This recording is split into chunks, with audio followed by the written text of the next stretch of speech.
didn't know how much emotional pain I was carrying until Kriya Yoga helped me face it and release it.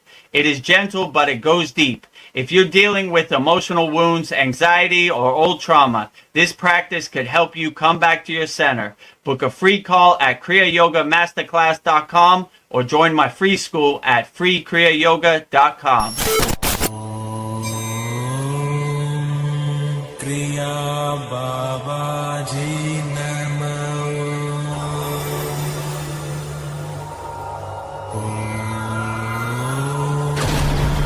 Kriya Babaji Namo.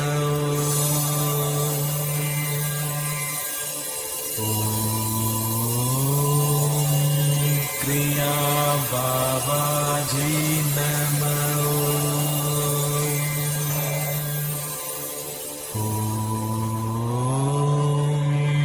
Kriya Babaji Namo.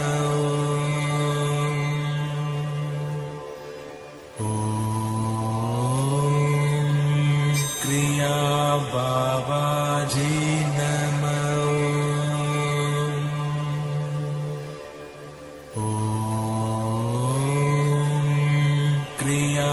Babaji Namo.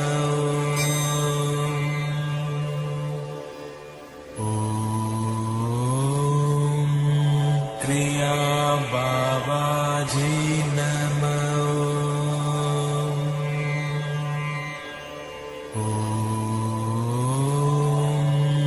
Kriya Babaji Namo.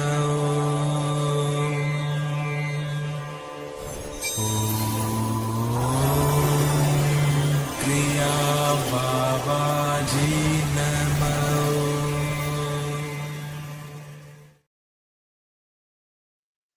Welcome to our June 18th live stream, Vedagurudev's live Kriya Yoga Q&A Satsang. So before we get started, like always, please subscribe to Vedgurudev YouTube channel so we can get over 1,000 subscribers. We're very close, but we need your help. So if you're not subscribed, please subscribe at Vedagurudev. As always, discover the secrets of Kriya Yoga, 100% free, freekriyayogamasterclass.com. It doesn't cost no money. If you need help and you want to get on the path to Kriya Yoga, please join. It's 100% free, no pressure. And if you need help right now, book a call with Vedagurudev, kriyayogamasterclass.com, and we'll try to solve your problems and go through your problems as best as we can. So with that said, let's get started with our June 18th Q&A Satsang. Make sure you put all your questions in the YouTube chat so we could answer all your questions in real time. So with that said, welcome, Veronica and Practice Being. Glad to see you today. Happy to be here. Likewise. Me and Practice Being had a very profound and insightful interview on his channel, which is at Practice Being YouTube channel. So if you're not subscribed to Practice Being, make sure you subscribe to him. And if you're a member of a subscriber from Practice Being channel, make sure you subscribe to Vedagurudev. Rising tides lift all boats. Yes. So we got subscribers to share, and he got subscribers to share. And let's all share and collectively uplift the vibration worldwide. Yeah, I saw the interview this morning. I thought it was really good. It answered a lot of my questions and created more questions. So I look forward to more of those. So happy to be here. I always look forward to these sat songs. So share everybody's energy. Outstanding. We have a couple people on YouTube. Let's see, Sandy says, hello, blessings to all. Blessings to you, Sandy, and all people watching this around the world. Blessings to you. And Paul says, greetings. Greetings. Greetings to you also, Paul. Thank you for joining us on YouTube. If you have any questions or comments, post them in the YouTube chat. We'll answer them as best as we can and try to get you the help you need wholeheartedly. Yeah, I was thinking, I don't know, the concept, I don't know, that we were of OJIS and everything. I was thinking that children should be taught spirituality at a young age, like learning meditation and just how to be more mindful. And then I was thinking young men should be taught, I don't know, how to control their sexuality, and I don't know about OJIS. I don't know. For me, as a young woman, I did not feel safe, and it would have been nice if more. I don't know. I think it'd be nice if more men knew about that, because I don't know. I had a. I don't know. Like in jobs, it was. I don't know. I feel. I don't know. This was like 30 years ago, but men would say really inappropriate things to me, and it would. I would just like to see, like, I don't know, some more knowledge about that.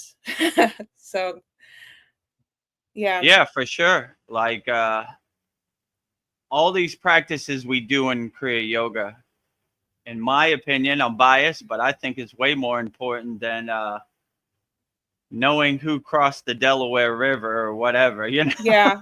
Like, what are you gonna, how's that gonna integrate into your daily life, you know? So it would definitely, I wish when I was in school, I learned how to meditate, you know, how to calm my mind. It's, when you're growing up, you're so conditioned by, you're defined by your country, you're defined by your state, you're defined by your community, all these identities they place on you and condition on you. I don't think any of that's important. I think getting into a calm, peaceful state before you start your day, like in meditation or just breathing, doing simple breath work would really help uplift you. And these are the tools you really need to help you during the day. So I would agree with you. Integrating meditation into the school system would be super beneficial. I would definitely say. And I wish I had that when I was in school. Yeah. I can't even remember what I learned in school. I And know. it didn't really help me in my daily life. You know, I was different. I took a more freeing path, you know. I've never worked a 9-to-5 job since I was 14. I just DJ'd, and then when that exhausted itself, then I started on the path of Kriya Yoga. So like, yeah, I would agree. When I was in my teenage years, I was a wild monkey, controlled by and testosterone and all that. And, you know, I was just a loose on the world, if you know what I'm saying. Yeah. I couldn't control myself. So if you had some techniques to help you control yourself, calm you and still your mind, learning the technique of Brahmacharya, how to still your senses and calm your senses and not be controlled by your senses, like you master your own senses through different techniques, Brahmacharya, etc., and you really cultivate and enhance your ojas and shakti and prana. Those are way better techniques than learning what George Washington ate for dinner or whatever they taught you in school. So I definitely would love to see Kriya yoga or any breath work or even asanas integrated into the daily system. That would be way more beneficial, in my opinion, than how many wooden teeth did George Washington have or whatever, you know? Yeah. And it's probably made up history anyway. So yeah, that's why it's called his history, his story. Yeah. If you're going to write a comic book, you're going to write a comic book saying George Washington, when he played golf, he got 80 hole-in-ones. He was unstoppable. He was the greatest of all time, you know? when the British shot their musket at George Washington and just bounced off them because he was undeniable. He was Iron Man in the flesh. Yeah. So yeah, when you look at his story, you know, the winners write their own story. You know, they make it Yeah. up however they want. That's why my guru kind of said, like, we don't attach to the stories. These are good stories around the campfire, but what's more important is you doing your inner work and you taking the nuggets that you get in the Vedic text and integrating them into your own daily practice. So, you know, a lot of people like get attached to the stories, but if you could get the meaning and get the golden nugget from the story and apply it in your daily life and integrate it into your daily life, then that's the real benefit. I have a couple questions from polyester. Pretty good ones. Hi, Nice. Vedagurudev and all here. Hello. Hello. Question: how would you describe the practical side of the practice of Kriya Yoga? The practical side is integrating Kriya Yoga into your daily life 24 hours a day. You wash the dishes, you become mindful, you carry that meditative state. So it's just not a 10-minute practice. Then you go back to your chaotic Maya delusional world and attach to it.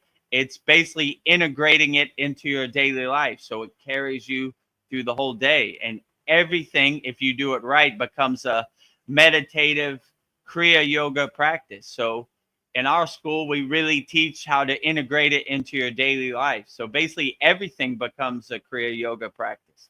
Taking out the trash, Kriya Yoga practice. You stay mindful. You keep a blissful, calm, peaceful state. Washing the dishes, you keep a calm, blissful, mindful state.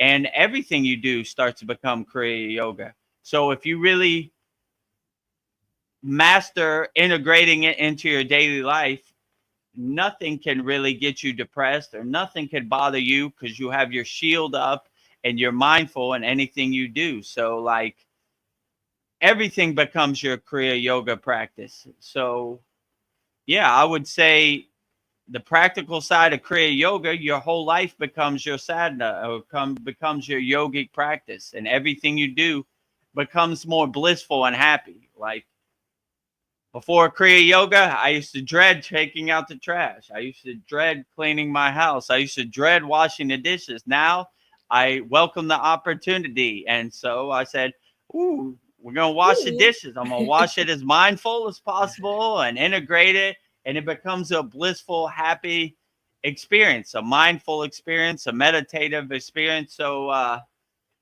we really integrate the practice of Kriya Yoga into our daily life, and everything we do becomes our sadhana, which is our yogic practice. And then polyester S wanted to know if, i.e., breath work, poses, meditation, which is most focused on?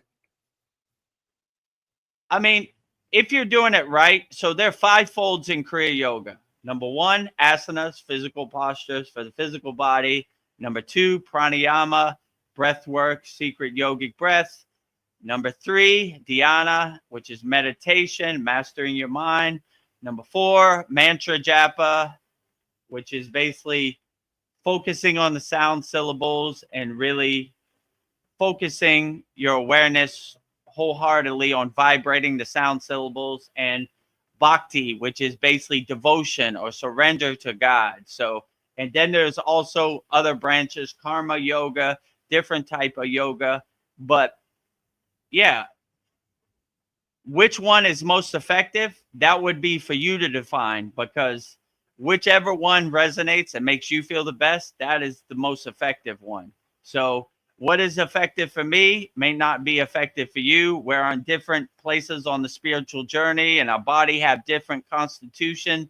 So I would just say, if you're a member of our free school, go through all the techniques we have in our beginner mini course and see which one resonates with you. And that is the best one. So I don't like it when they say in yoga, this is best.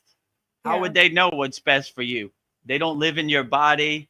You're vibrating on a different frequency. Your body has a different constitution. You're male, you're female, on and on and on. There's a lot of factors. So I would just say, if you're not a member of our free Kriya Yoga School, join our free Kriya Yoga School. We have some beginner courses to go through, and we give you a sample of everything. There's some mantra japa, there's some asanas, there's some pranayama breath work, there's some meditations. So you could really start to cultivate and enhance your sadhana and your Kriya Yoga practice. But I would definitely say that it's not one size fits all. So whatever resonates with you and works best for you, that is the best practice of Kriya Yoga. So in our Kriya Yoga School, in our paid Kriya Yoga School, we have hundreds of Kriyas. So we give you a collection of Kriyas so you can choose what works best for you. So I don't like to say, do this and you'll be fully enlightened, you know? Ding, you know? Like Eureka. Yeah. Eureka, abracadabra. You are now enlightened, my friend, you know? So it's really up to you to develop and cultivate your sadhana. And the way you would cultivate your yogic practice is by going through as many techniques as possible and see what uplifts you. Well, you know, like I did this asana. It made me feel good. I'm going to integrate that into my daily practice. Or I did this asana and it didn't make me feel good. I did this meditation. It made me feel good. Check. I did this meditation. It didn't really resonate with me. X, you know, so you kind of start building your own practice by going through all the techniques. And my guru used to say, what worked for Yogananda 100 years might not work for you today. It's really up to you to use your own discernment and your own discrimination and see what really works for you. You know, that was a different time. He was on a different place spiritually.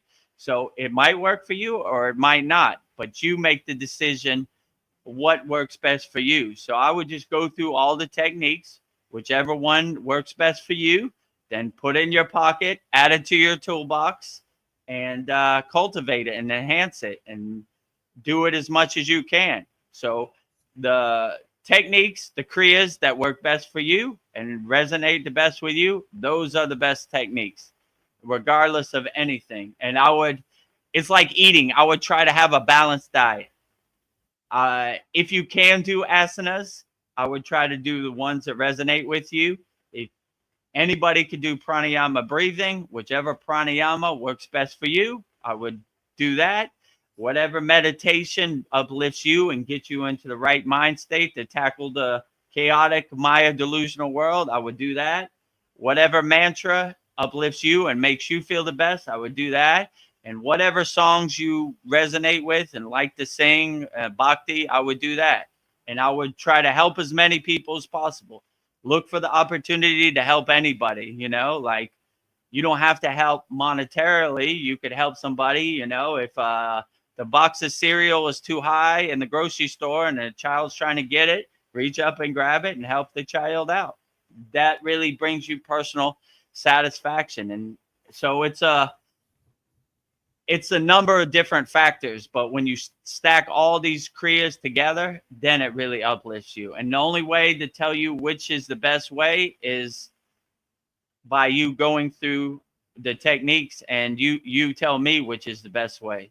So I don't like to say one size fits all. Do this kriya and you'll be instantly enlightened. You know, it's a process where you have to say what works best for you. So that would probably be my best answer for you, Esther. Esther says, Polyester S says, thank you, member since yesterday. Your explanation is very clear. So outstanding. Yeah. Okay, so she's a member of our free Kriya Yoga School.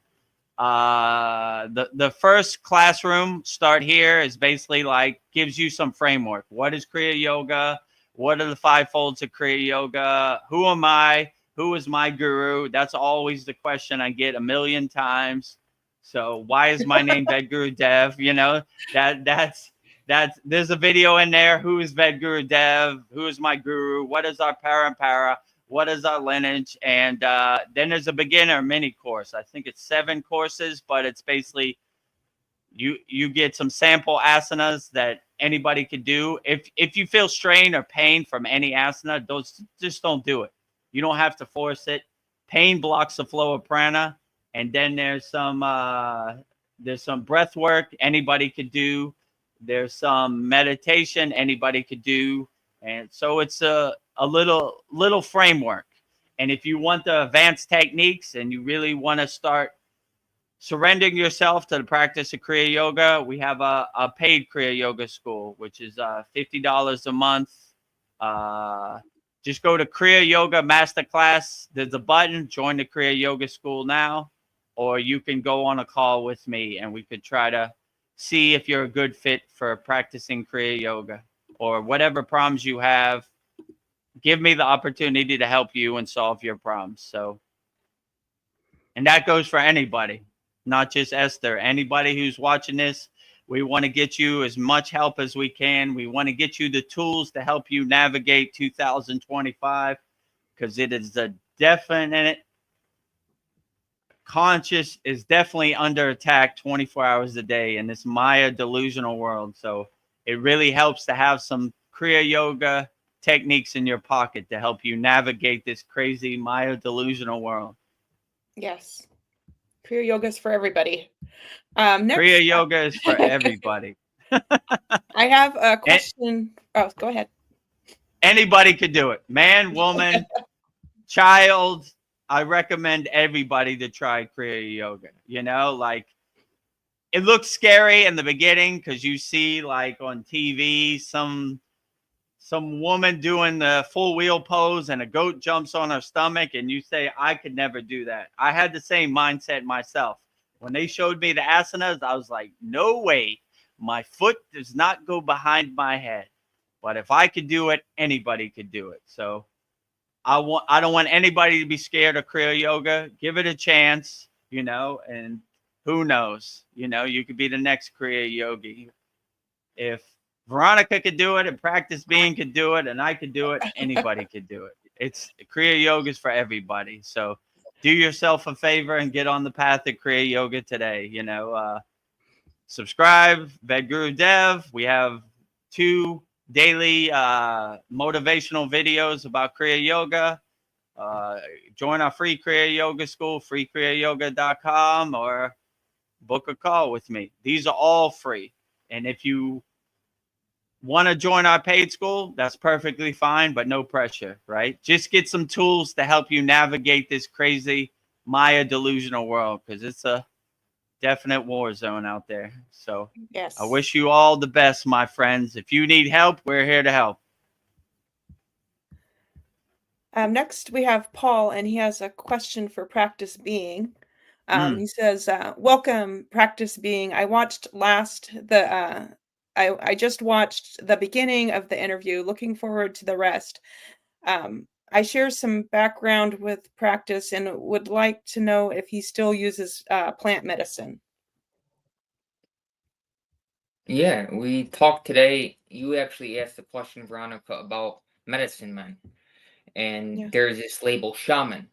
And I mentioned also a little bit of the past, how I used to deal drugs. And drugs specifically meaning like mushrooms and marijuana and ancient shaman plant medicines.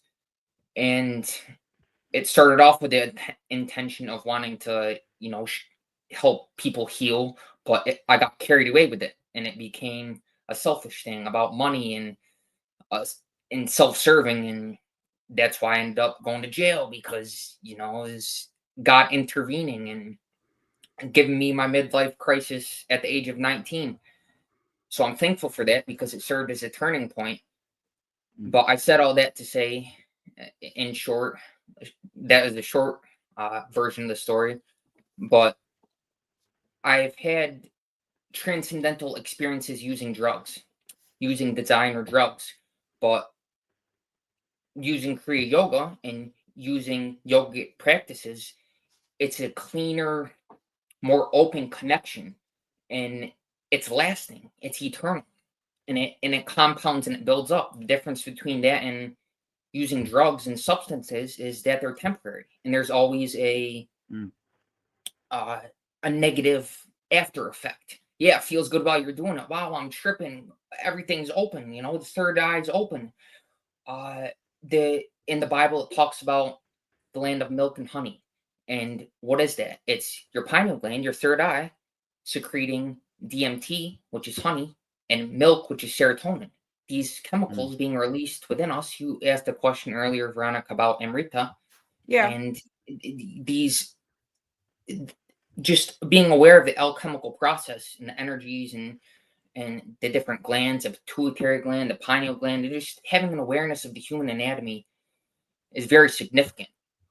So I said all that to say basically that yes, there is great ways to use plant medicines and different herbal remedies and whatnot.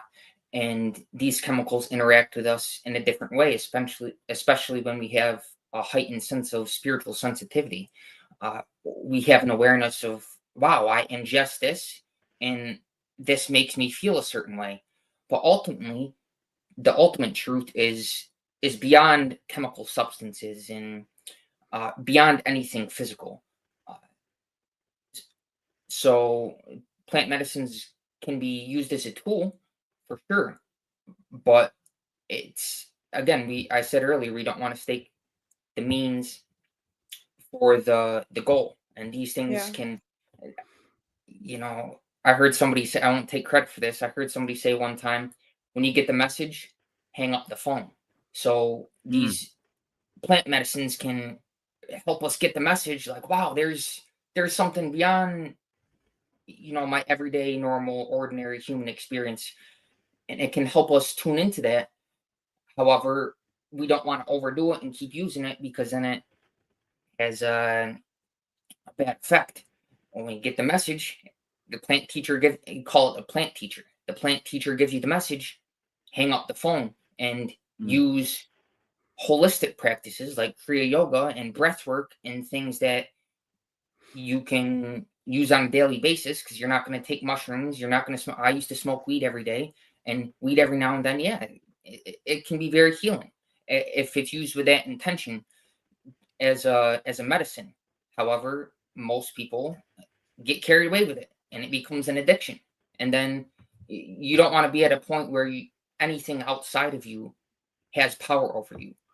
The source of happiness and all pleasure and awareness and life itself is within us. So as soon as you export that happiness to something outside of you, to say, oh, my pleasure is in weed or in this substance or whatever it is in a certain plant medicine, then that's missing the point. That's missing the intention. It really goes down to intention. And like when I didn't just sell mushrooms to everybody. It was, if somebody who was wanting to use it at a concert or a party, I was like, no, it's all about setting, and namely setting the intention.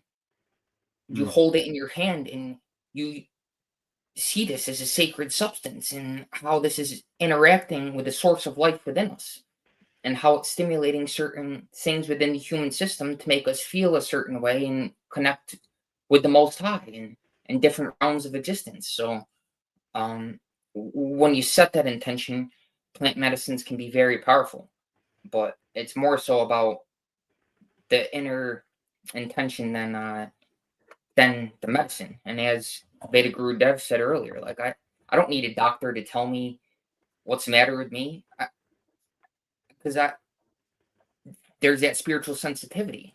I close my eyes, focus the awareness, the attention inwardly, and I know what's going on within this body.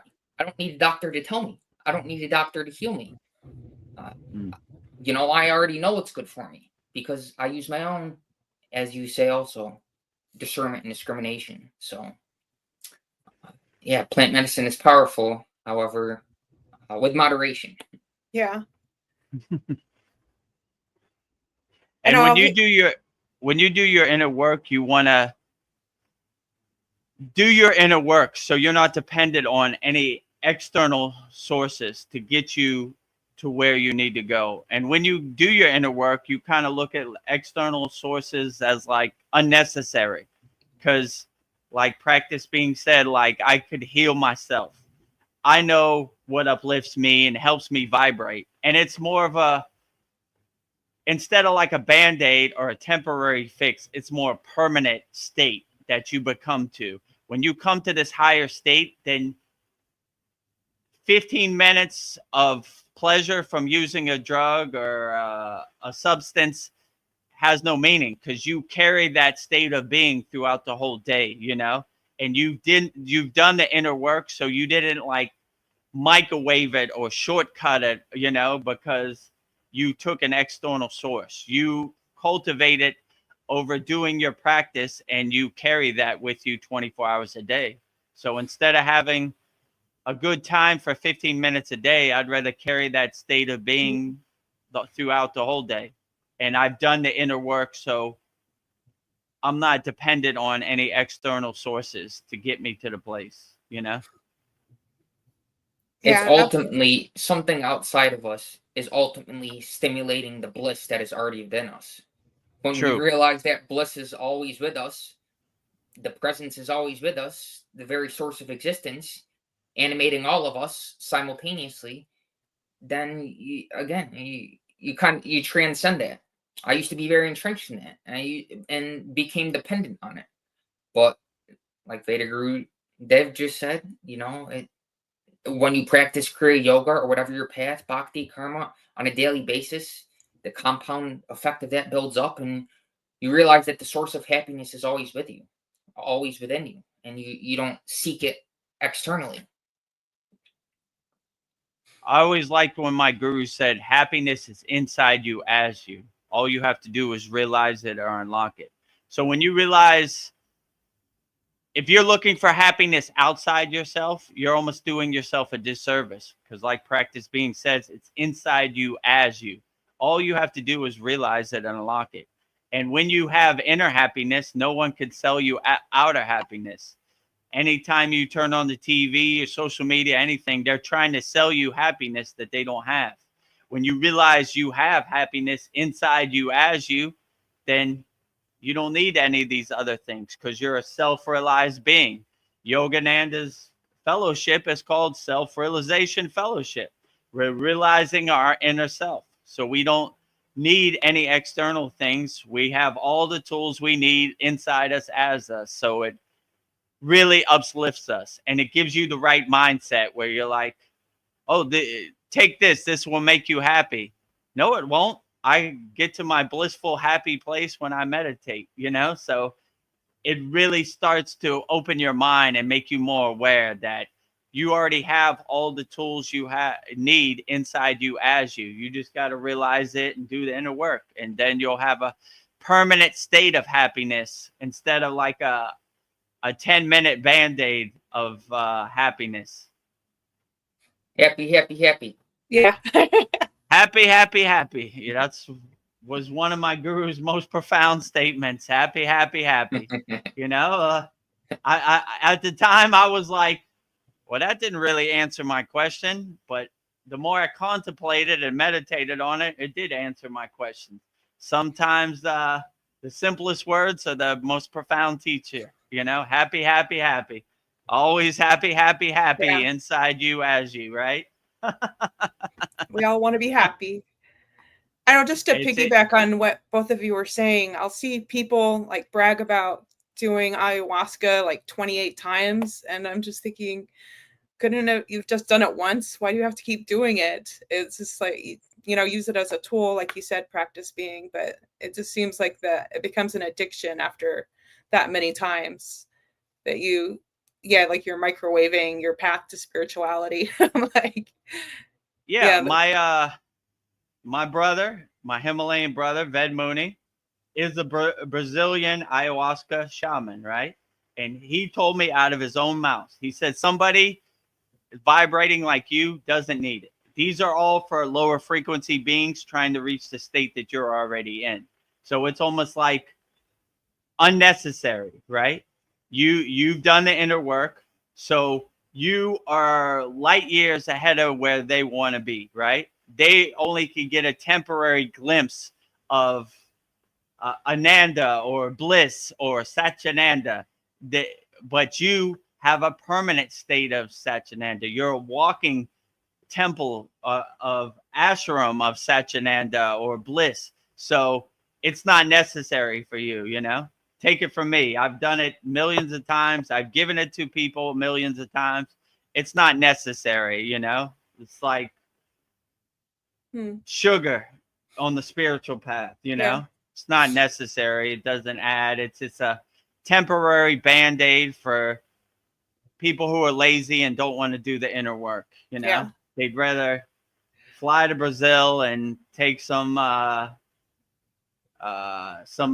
liquid that helps get them to the lightning path. But once you do the inner work, that's almost like unnecessary for you, you know? Like you're already in that state. You don't need to go more to that state, you know? And you have a better state of being in that state where you can maintain it throughout your day, being mindful. Like somebody asked earlier, what's the purpose of Kriya yoga? You know, like how do I integrate it in my life? When you have realized your inner self and realize your higher consciousness, then you carry this with you through the day. You become a walking temple. You become a walking ashram. So you don't want to bring more trash into your ashram. You're cleaning your ashram, you know? So it's unnecessary for these other substances. And, you know, like that's what Ved Muni said, who's my Kriya yogic brother. And yeah, he says it's not necessary, you know, like from the horse's mouth. Yeah. Just having an awareness of the endocannabinoid system, because we feel this bliss within us, and we want to understand the human anatomy again. And like smoking marijuana stimulates the bliss that is already within us. The Ananda, which means bliss, there's a chemical in marijuana that it's an external source of it. But the whole point is not relying on that, because we want to consciously, alchemically stimulate that within us through breathing techniques, Kriya yoga, different yogic practices. We don't need to rely on a plant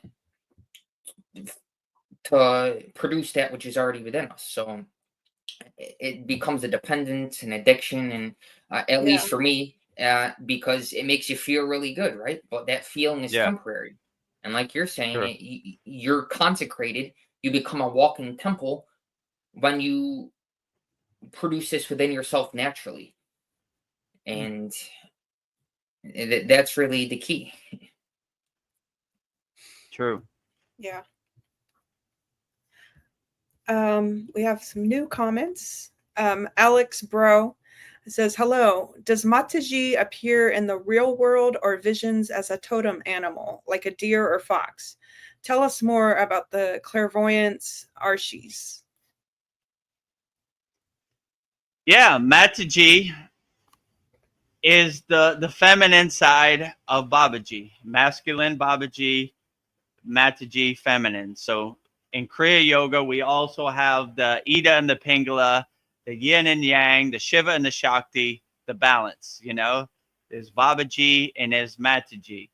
I used to like what my guru said about Mataji. He said you would see Babaji 10 times before you see Mataji once, which means she's always in the background, but she's always there too, you know? Like, so in our Kriya Yoga school, we have a Mataji Shakti mantra, which is very profound. I like it also. So it's one of my favorite. Veronica has it also. So Mataji, what is her spirit animal or totem? I mean, I really can't say. I would just say she's divine mother, Kriya yogic mother, for the North Star for us Kriya yogis in the feminine sense, right? Everybody gives all the glory to Babaji, but in my intuition, Babaji would say Mataji is just as powerful and just as equal. but I love Mataji's divine mother, Kriya yogic mother energy. You know, it's like going to your grandmother's house or your mother's house, which you know, on Christmas or whatever. You know, it's more soothing. Babaji is more straight to the point, direct. Mataji is more loving, Kriya yogic mother. So yeah, I love Mataji the same as I love Babaji. And you know, anybody who's watched any of my satsangs says I'm a Babaji super lover. Babaji, Babaji, Babaji, Babaji. Yeah.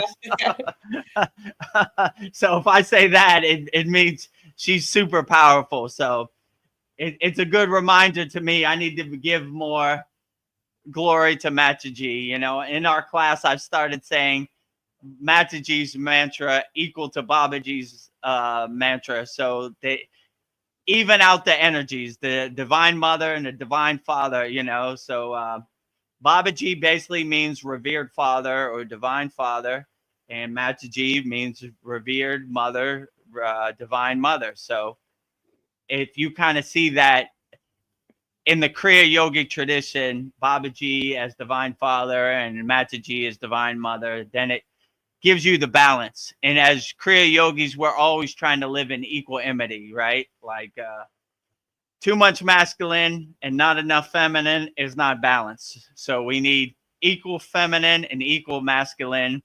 So the Ida and the Pingala balances, the nadis in your body balance, the Shiva and Shakti have the divine union of yoga inside you as you. So Jai Mataji, you know. Yeah, it's a good reminder for me to say more Mataji's Shakti mantras, and you know, maybe I have too much Babaji and I need more Mataji. And then did you are you knowledgeable on any of the clairvoyant arshis? Not really, you know. Maybe whoever said this enlighten me what Archie is. I think he means rishis. Oh, Rishi. Yeah. So yeah, the clairvoyant Rishis, how the story goes. Now I'm not an expert, in my opinion. Lord Shiva came and he was meditating. He had a crowd around him, the city he went to in India. They stayed for like a day. He didn't open his eyes. So they started to dissipate. After a couple months or a couple weeks, however long it was, there were 7 people who were there, who stayed from beginning to end. Agastya was one of them. And when Shiva opened his eyes, he gave techniques and kriyas to the 7 rishis, and they went around the world and they spread the knowledge of Shiva, which was basically the supreme science of yoga, or the God science of yoga, like Krishna would say in the Bhagavad Gita. So they were sent on their way to give Shiva's teachings to the world. And that's why Shiva is called Adi Yogi, because he basically, Adi means first yogi. So he is credited with being the first yogi. So it depends how you translate this story, but I would say, yeah, these 7 rishis, like Agastya is, they call him Mahasiddhi or Mahasita, or the great Sita, the Adi Sita, the first guru, Param Guru.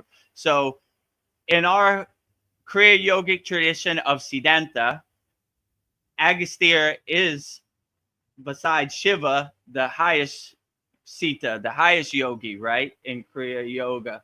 So he got direct transmission from Lord Shiva himself, as the story goes. So his kriyas, his techniques are the most powerful because they come directly from the source. So it wouldn't surprise me if he had all the siddhis, right? Clairvoyance, levitation, bilocation, on and on and on, whatever the siddhis are. So yeah, he would, any of these rishis would definitely have the most purest transmission and connection, if the story's true, from Lord Shiva himself. Like, who is the best guru of all time?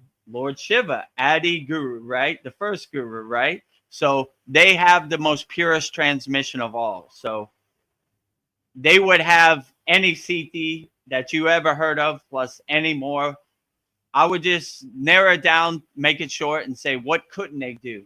Because they have the purest transmission besides Lord Shiva himself, right? So, yeah, it wouldn't surprise me if any of the 7 rishis could do anything possible on the human realm, because they have the purest, most clean transmission from Lord Shiva himself. So clairvoyance would be kindergarten for these super enlightened beings. You know, they are in the purest sense, pure consciousness, pure light, pure everything. So any of these 7 rishis, I would say shortly, what couldn't they do?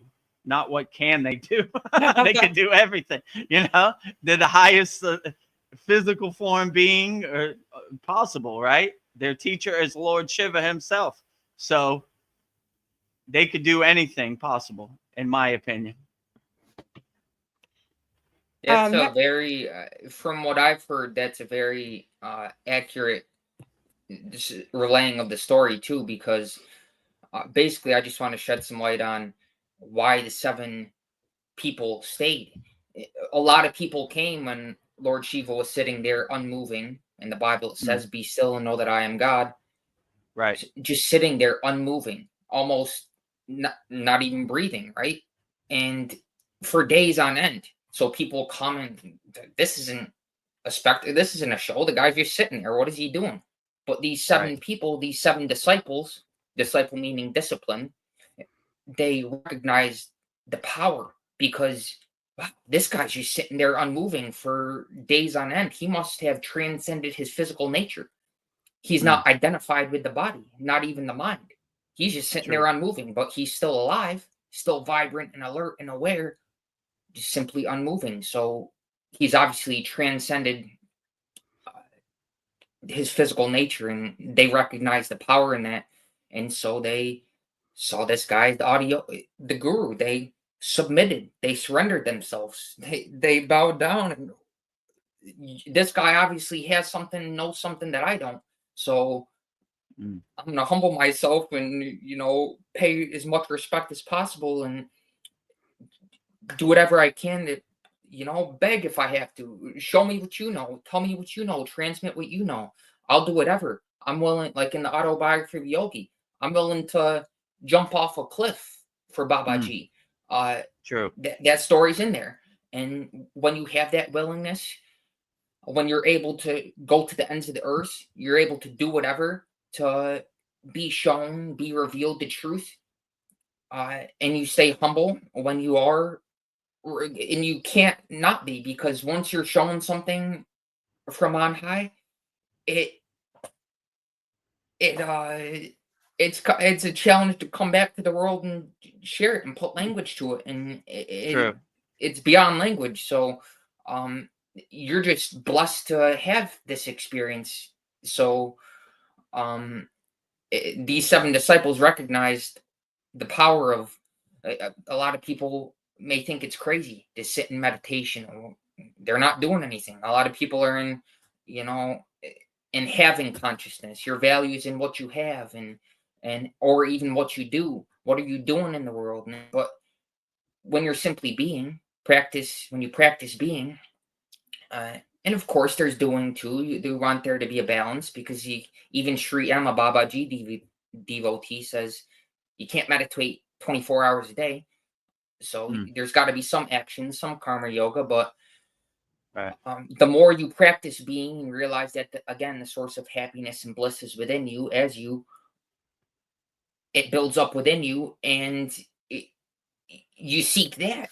You stop seeking outside of you, because you realize all is here right now, as Lord Shiva did when he's sitting there in stillness. So that's the beauty of it, and the power of you used the word Adi Yogi, the first yogi, and to recognize that in itself is is very powerful. Yeah, and what a beautiful lesson on surrender. I surrender to you. God has shined his grace on me, and I'm in the audience in the presence of Lord Shiva himself. I'm going to stay here as long as it takes. When he opens his eyes, the first thing he's going to see is me sitting right in front of him. So, you know, I don't care if it takes 10 years or if it takes 5 months, whatever it takes, I'm surrendering to this opportunity, and whatever it takes, I'm going to be here. So as soon as he opens his eyes, maybe never, maybe tomorrow, I will be sitting right in front of him. I surrender to the process. You know, God has shined his grace on me and gave me this unique opportunity, and I'm not going to drop the ball. I'm going to be the best I can and cultivate this opportunity and enhance this opportunity as much as possible.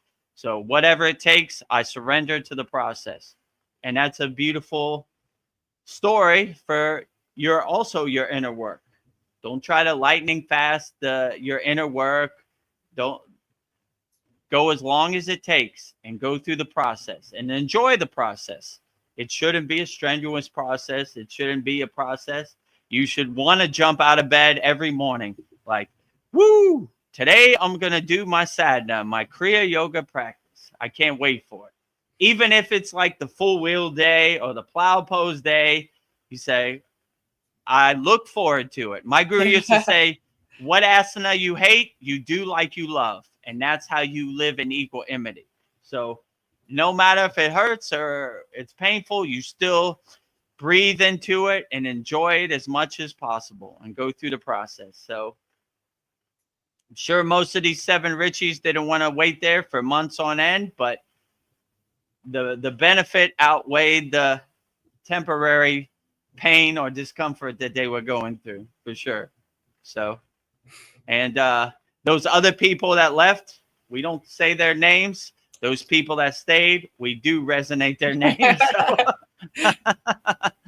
You were rewarded. It's a good story. Just do the inner work, you know.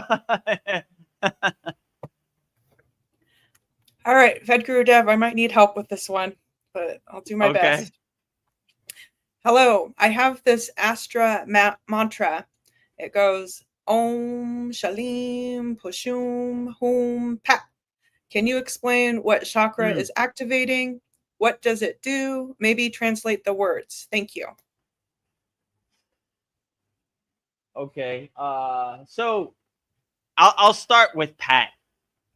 Pat is a very profound bija, which is like a sound syllable that a lot of yogis say in sitas. This is the advanced level bija. So when they say Pat, in our school, we have mantras, a Shakti mantra, a protection mantra that has Pat in it. And we always emphasize the Pat, right? This is the bija. This is the main seed of the mantra. So if you say Pat, this really, how can I say, opens the universe and really gives you what you're asking for. So when you say Pat, you have to say it with force. Pat. So you say it strong, Pat, right? Because it's kicking open the door to God. Let's say it like that. You know, it's like, Pat, I'm calling, I'm aligning myself. So Pat, yeah, so I would definitely say this is a good mantra. How effective it is depends on you. If it resonates with you and you feel uplifted by saying it, then it's a good mantra. You know, if it doesn't have the pull of resonating with you, then it's okay. You know, like from what I could see, maybe say it to me again. Like say one word at a time, and I'll go through one word. Om. So Om, the primordial sound of the universe, it's basically opening the universe. Every mantra starts with Om. What it's basically doing, it's opening the universe.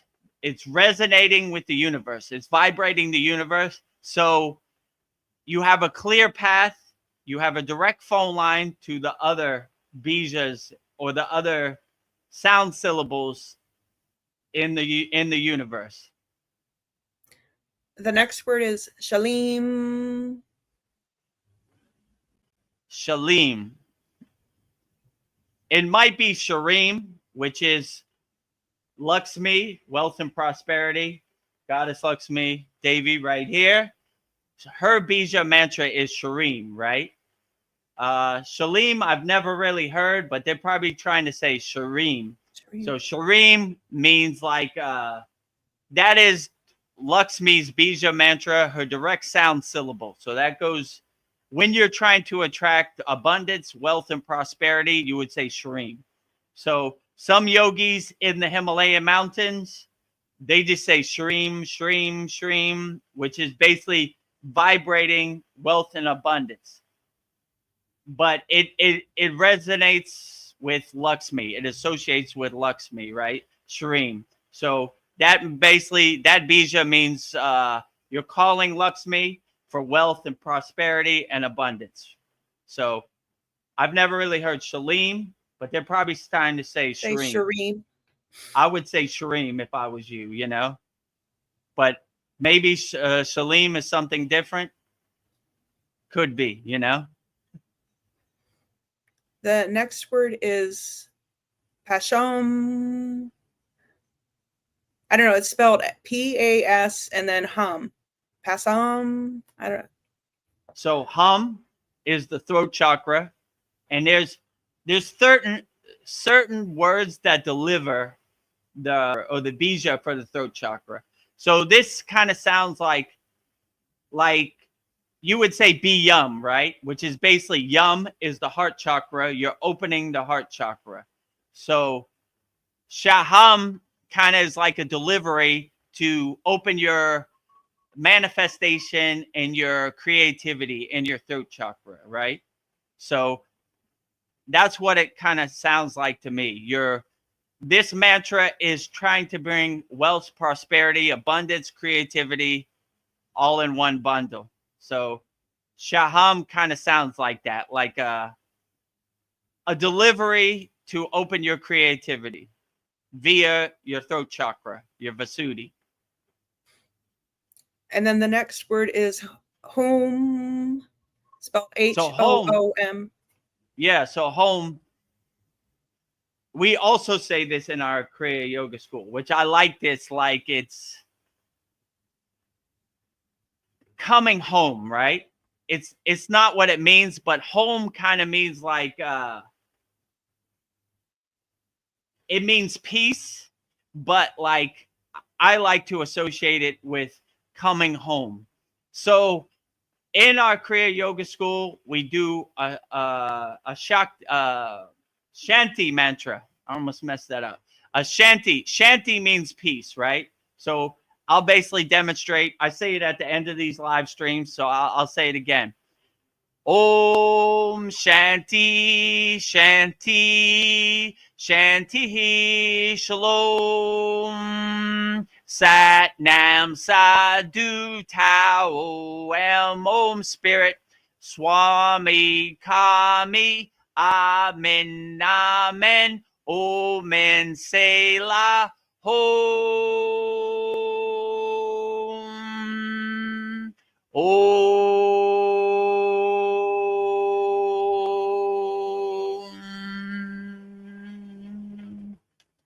So you heard I said home, which is basically, I like to think of it as going home to the source, right? But it's another powerful bija mantra, going home, right?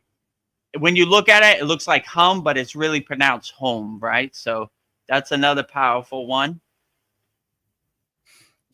And then the last word was what you already explained. Pat. Pat, yeah. Yeah. Kicking the door That's open.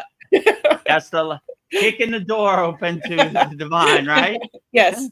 Not peaceful, strongly, right? Like not opening the door lightly, like, can I come in? Like, pow, I'm coming in, you know? right? I'm Yes. Bruce Lee. Pow! I kick in the door, So, I mean, with these sacred sound syllables and these mantra japa and did you get this mantra through Diksha, like mantra Diksha, or something you heard on the internet? Because there's two ways. Like some of these mantras you get on the internet, they're kind of Frankenstein together. They use a bija from here and a bija for here, and it doesn't align correctly, right? So like it depends where you got this from. So if you got this from like your guru, or you got it from a person who knows, who is a mantra yogi, or who knows how to put these mantras together for the maximum impact, then it's more profound. My personal guru was a mantra yogi, so he had he dedicated his life to the practice of bija mantras and sound syllables. And so when he gave you mantra diksha, it was super powerful and uplifting. So, but it all comes down to if it uplifts you and gets you through the day. So if you wake up and you say this mantra and it gives you the shakti and the energy to get through the day, then it is a powerful mantra, and I would put it in your pocket. So it really doesn't matter what I think or other people think. It matters how it vibrates the water in your body, right? These sound syllables give you a vibration. They all come together and vibrate the water in your body. So if it uplifts you and makes you feel good, then these are all great mantras. From what I could see, these have some good bija mantras, like bija sound syllables that, if they're put together right, could really vibrate the water in your body. We use the same sound syllables in our Kriya Yoga Masterclass, but we use them in a different way or for different meanings. So this mantra that you said looks like a mantra for wealth, prosperity, and abundance, right? So yeah, if it works for you and you win the lottery, then it's a good mantra. Whatever you're trying to accomplish in your life. I had a question about that, like the continuous repetition of a mantra. It gets energized, and it will at some point, it will manifest your desire, but it's just that, like, I don't know, like the repetition. And I was just thinking it becomes more powerful than a prayer. It just gets more energized and energized as you do it. Yeah, they call it a japa, which basically translates to God is saying your mantra for you. So yeah, the more you vibrate it and the more you kind of connect with the mantra, the more it becomes the soundtrack to your daily life. So it just runs as a loop in the background and uplifts you or connects you to whatever you're getting. So yeah, I would definitely say, like, when you get mantra diksha and you align with that and you become one with that mantra, it becomes very profound. And it almost, I like that, the visualization of God saying your mantra for you, right? So it just, like the mantras I have diksha for just become the soundtrack to my daily life. Even though I'm not saying them, they're kind of looping in the background 24 hours a day. So it just starts to become the soundtrack of your life. So yeah, I would definitely say it uplifts you and gets you through the day. And I enjoy saying mantras. I used to didn't be a singing bhakti kind of yogi, but I don't know what's come over me in the last couple years. I sing with pure bhava and pure feeling, and the bhajans and the kirtans just come out, Yeah, I love it When too. When I was in the Himalayan mountains, when I was in the Himalayan mountains, I didn't have the proper pronunciation. There's one member of our school who's a real Hindu yogini, and she says it with the proper role and the proper, proper way to say it. So I really enjoy that. So these yogis, they had the proper pronunciation. They've been saying these mantras for years, and they've been passed down from lineage to lineage, para and para. So when I tried to say it, it was almost like a joke around the campfire, like, oh, here goes Vedagurudev, desecrating our sacred sound syllables, But one thing they couldn't take away from me, I said it with bhava, like pure feeling, right? Like opening my heart to God, right? Letting my soul shine. So when I did do that, they couldn't deny me. Let's say it like that, right? So there was points where they said, Vedagurudev, lower, lower, too loud, right? I said, from my mouth to God's ear. I want to make sure God hears this, right? You're excited. So I'm saying it with full power and pure, full positive feeling, right? So, yeah, that's the way I like to say it. So if you say any mantra, say it from your heart. Let's say it like that. Yeah. What is it? Go hard or go home or something like that. Go hard or go home, right? If you're going to say a mantra, say it with the most feeling and the most shakti you can, right? Give it all the energy you can, right? Namaste, Mariana. So happy to see you. Namaste, Mariana. How are you guys? Wonderful. Great. We're doing great. We're happy you could join us today. Yeah, like with the camera, that's the thing. Like my daughter still has school, but thank God it's ending. Next week is ending, so I think after that I could be more present. But I just have to do some housework. I just came by to say hi, but I'm gonna be on YouTube commenting or whatever. But I'm here. I can't be on camera right now. Okay. I came to say hi. Sorry. It's okay. Okay, no problem. You could stop in anytime. We appreciate your presence and your energy. Anytime you could stop by. Yeah. You wanna say hi? This is my daughter. Hi. Hello. Hi. Namaste. Namaste. Yeah, I gotta teach her all these mantras so she and Ariana can sing. Yes. During the class. Oh, yeah. That would be beautiful. We would love to have your daughter as our mantra japa leader every week in our weekly class. That would be beautiful, We appreciate the innocent, pure soul child energy. So anytime she's ready, we're welcome to have her anytime. Yeah, absolutely. Well, guys, I'm gonna be on YouTube. Okay. Love you all. Love you. Love you too, Mariana. Have a great day. Thank you for stopping in. Bye. Okay. Bye. Bye. That was nice, right? Vedagurudev, we have 17 people online. Woo! Wow. Breaking the bank. Yeah. All right. Helping people out there. Yeah. All you 17 people, if you need help, no question is off limit. Don't be shy. We're an open book. We'll speak straight from our heart. If you need help, please, by all means, put your question in the YouTube chat. Yes. We're trying to help as many people as possible, right? And we're lucky enough to have a different perspective from Veronica and Practice Being. Yeah. So if you have questions for them, by all means, ask it. We'll do our best to help you overcome whatever you're going through in the present moment. Because the reason we do these satsangs or these live streams is to help people. So I'm glad we're helping people. So wherever you're at, post your comment in the YouTube chat and we'll do our best to answer. We've already had some pretty profound questions already. We have more. All right, let's get to it. Sandy wants to know, do you personally feel that the decoys or distractions of the Maya world increase as you vibrate higher and higher? If so, why do you think this happens? And is Kriya the antidote?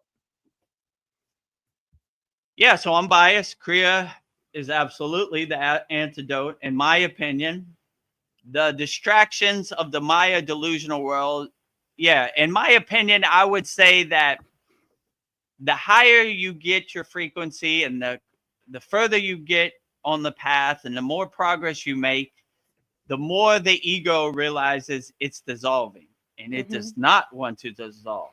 So when I got on the path of Kriya Yoga, every night was a war between me and my ego, because it liked who I was before in my ego self. It's like a tasty cake to your ego when you're living in those lower instincts and those lower emotions.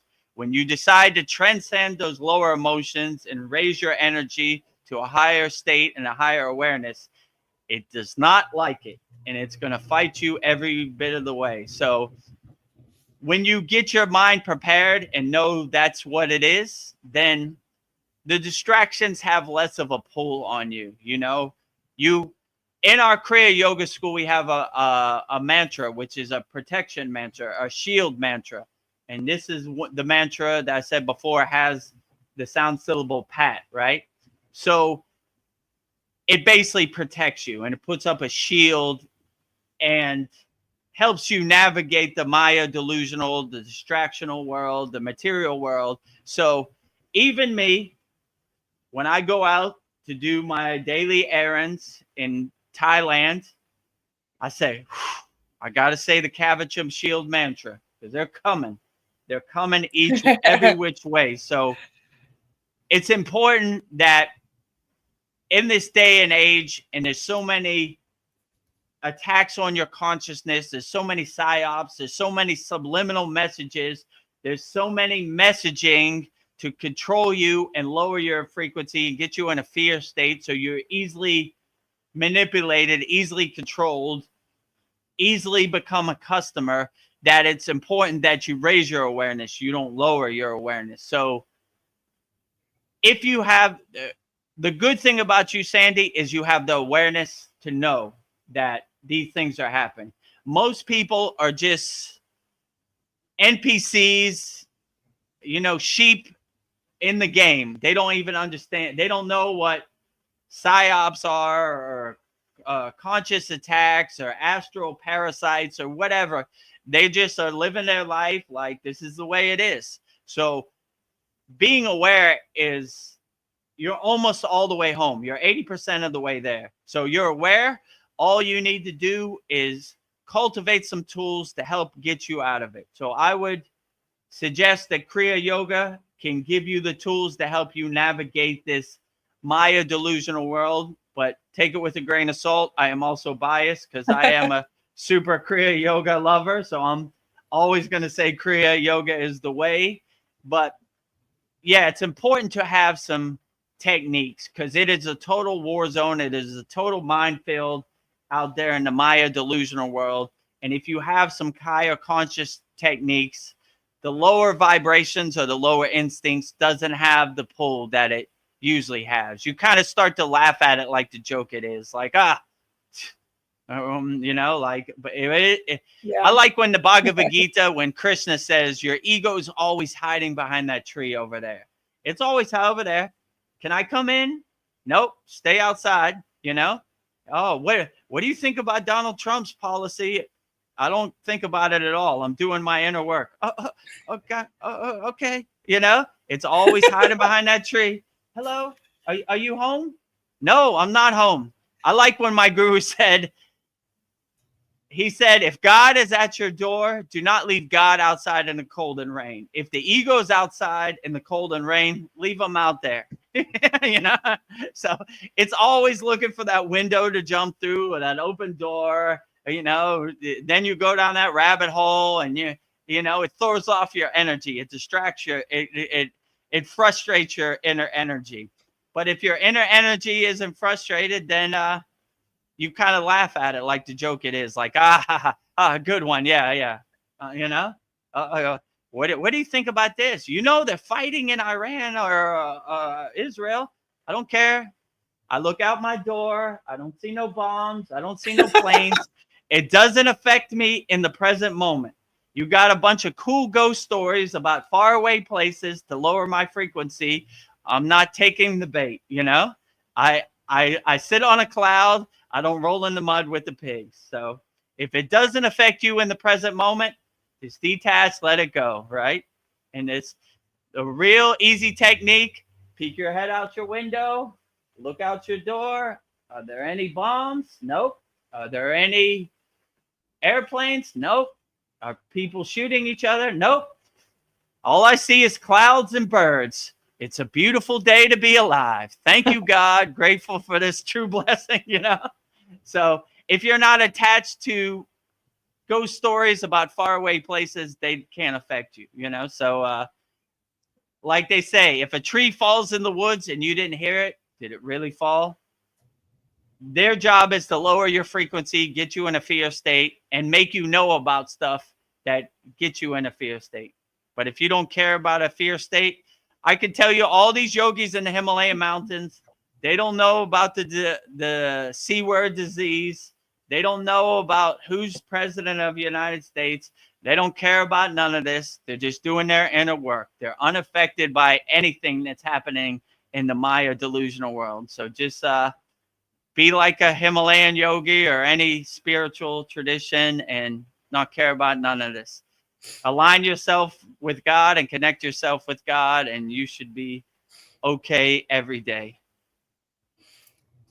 Sandy's having fun with us. So it's 2 parts. She says, believe it or not, George isn't at home. Leave a message at the beep. And then she says, don't mind me, just vibing high with you all. Grateful for this Satsang. So. Yeah, exactly. Like practice being said earlier, when you get the message, hang up the phone. If the message is like, what do you think about the war in Iran? Hang up the phone. Nobody home. Not interested in what you're selling. Like, what do you call this? Like call centers or scam calls. Yeah. Hello, do you want to buy a gift card to Walmart? No. Click. Right? Hello, can you give me your credit card? No. You know, whatever, right?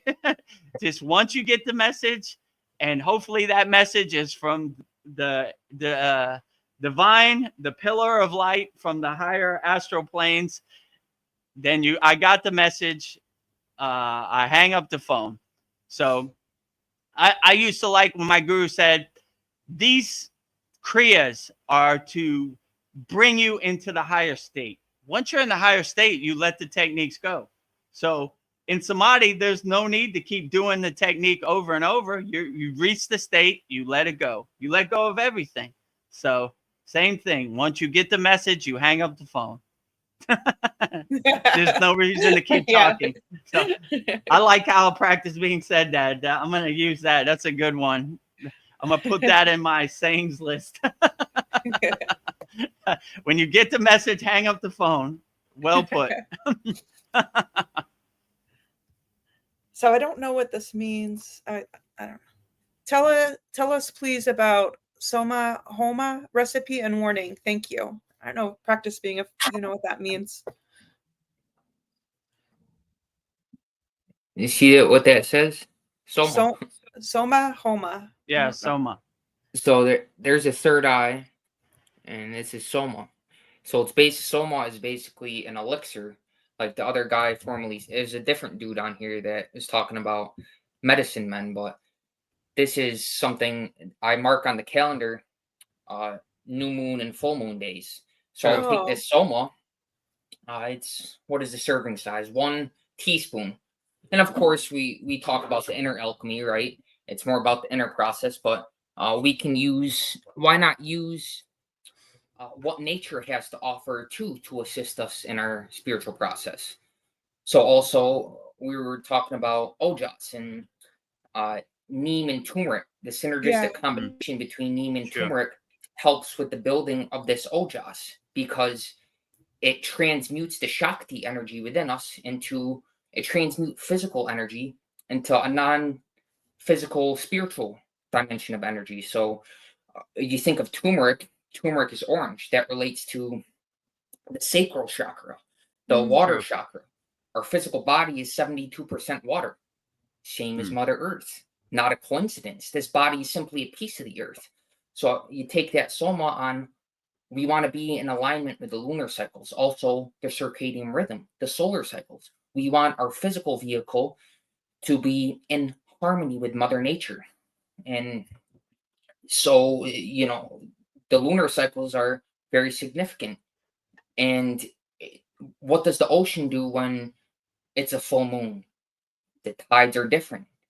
Of course, within the human body too, the water is behaving differently on full moon and a new moon. So just bringing awareness to this and focusing our awareness within and observing how the system behaves at different times and different astrological signs, different times in the year, and getting in alignment with the moon cycles and solar cycles and we could say the macrocosm. This is the microcosm, and within this human body, this microcosm, we can reflect the whole cosmos.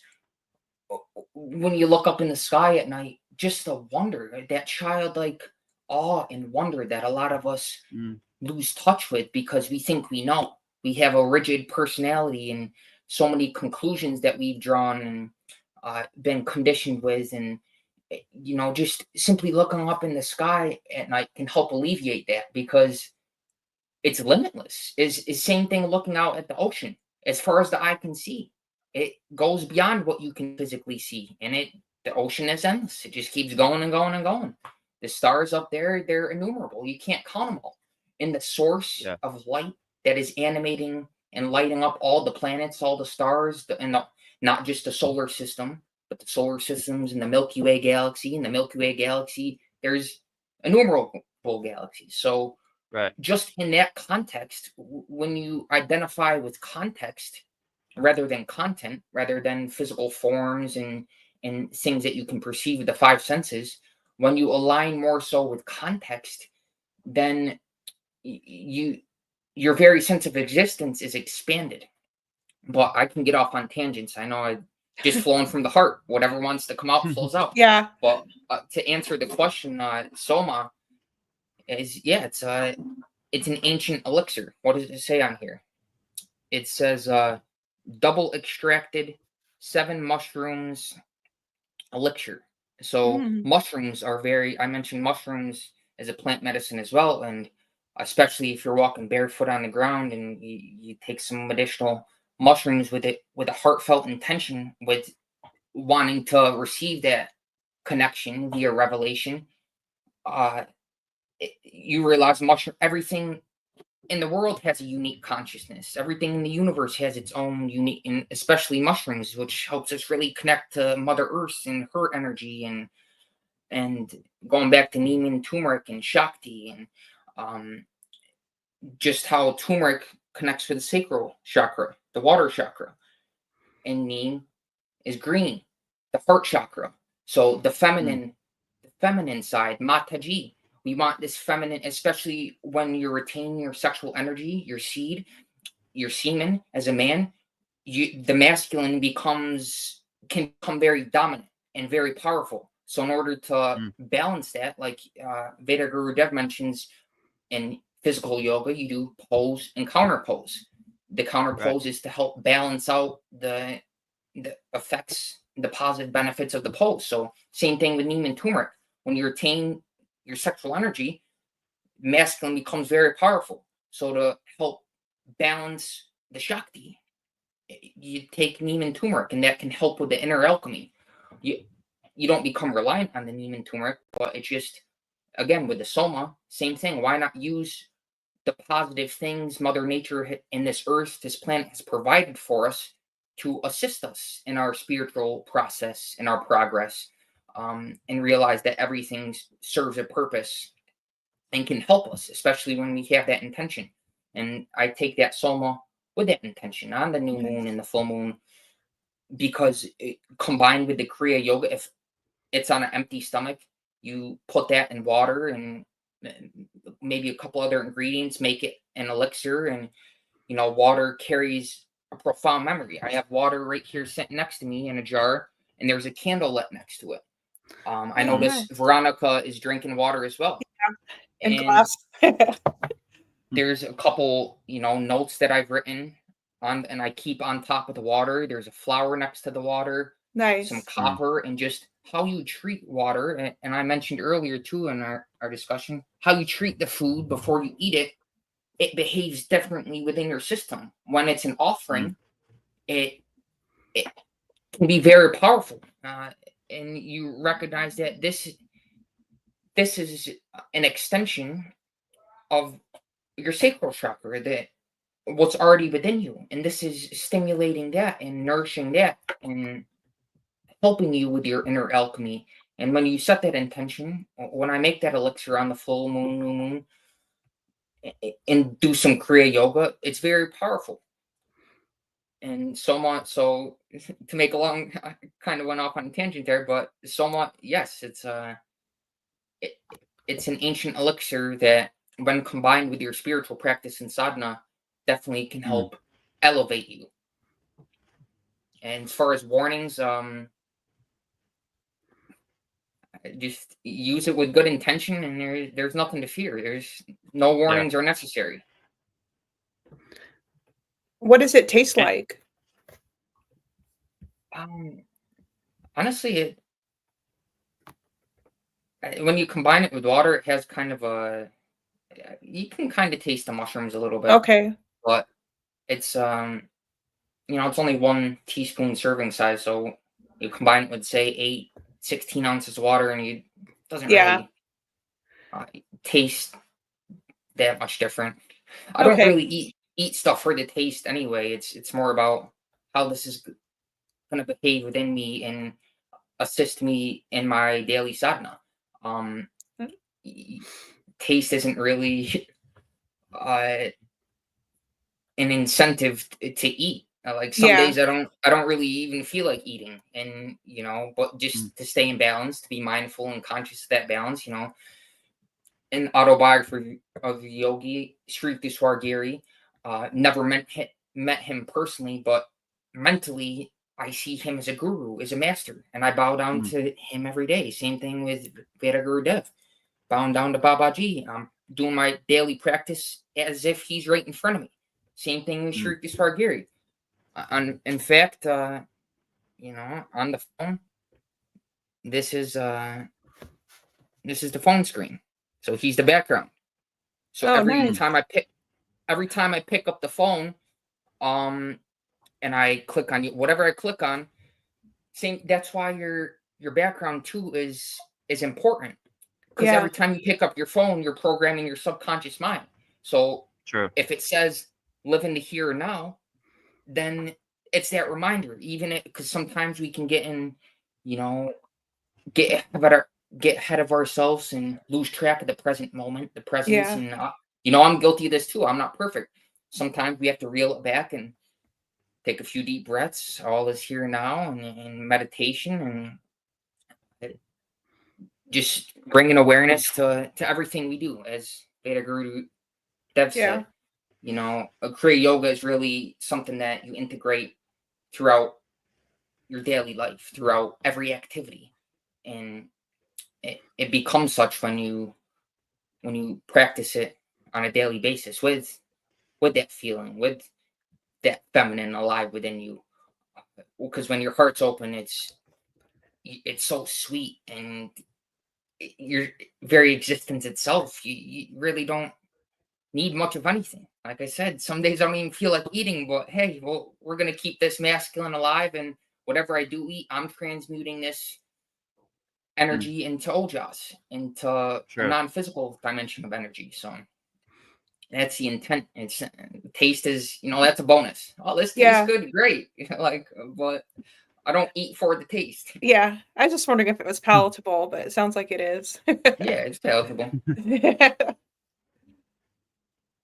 Actually, before we go on to our next question, let's take the picture. Oh, okay.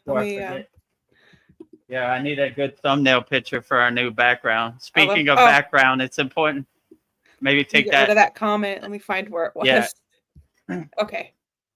Let me get into my full lotus stance. Yeah. Everybody give a namaskar. Namaskar.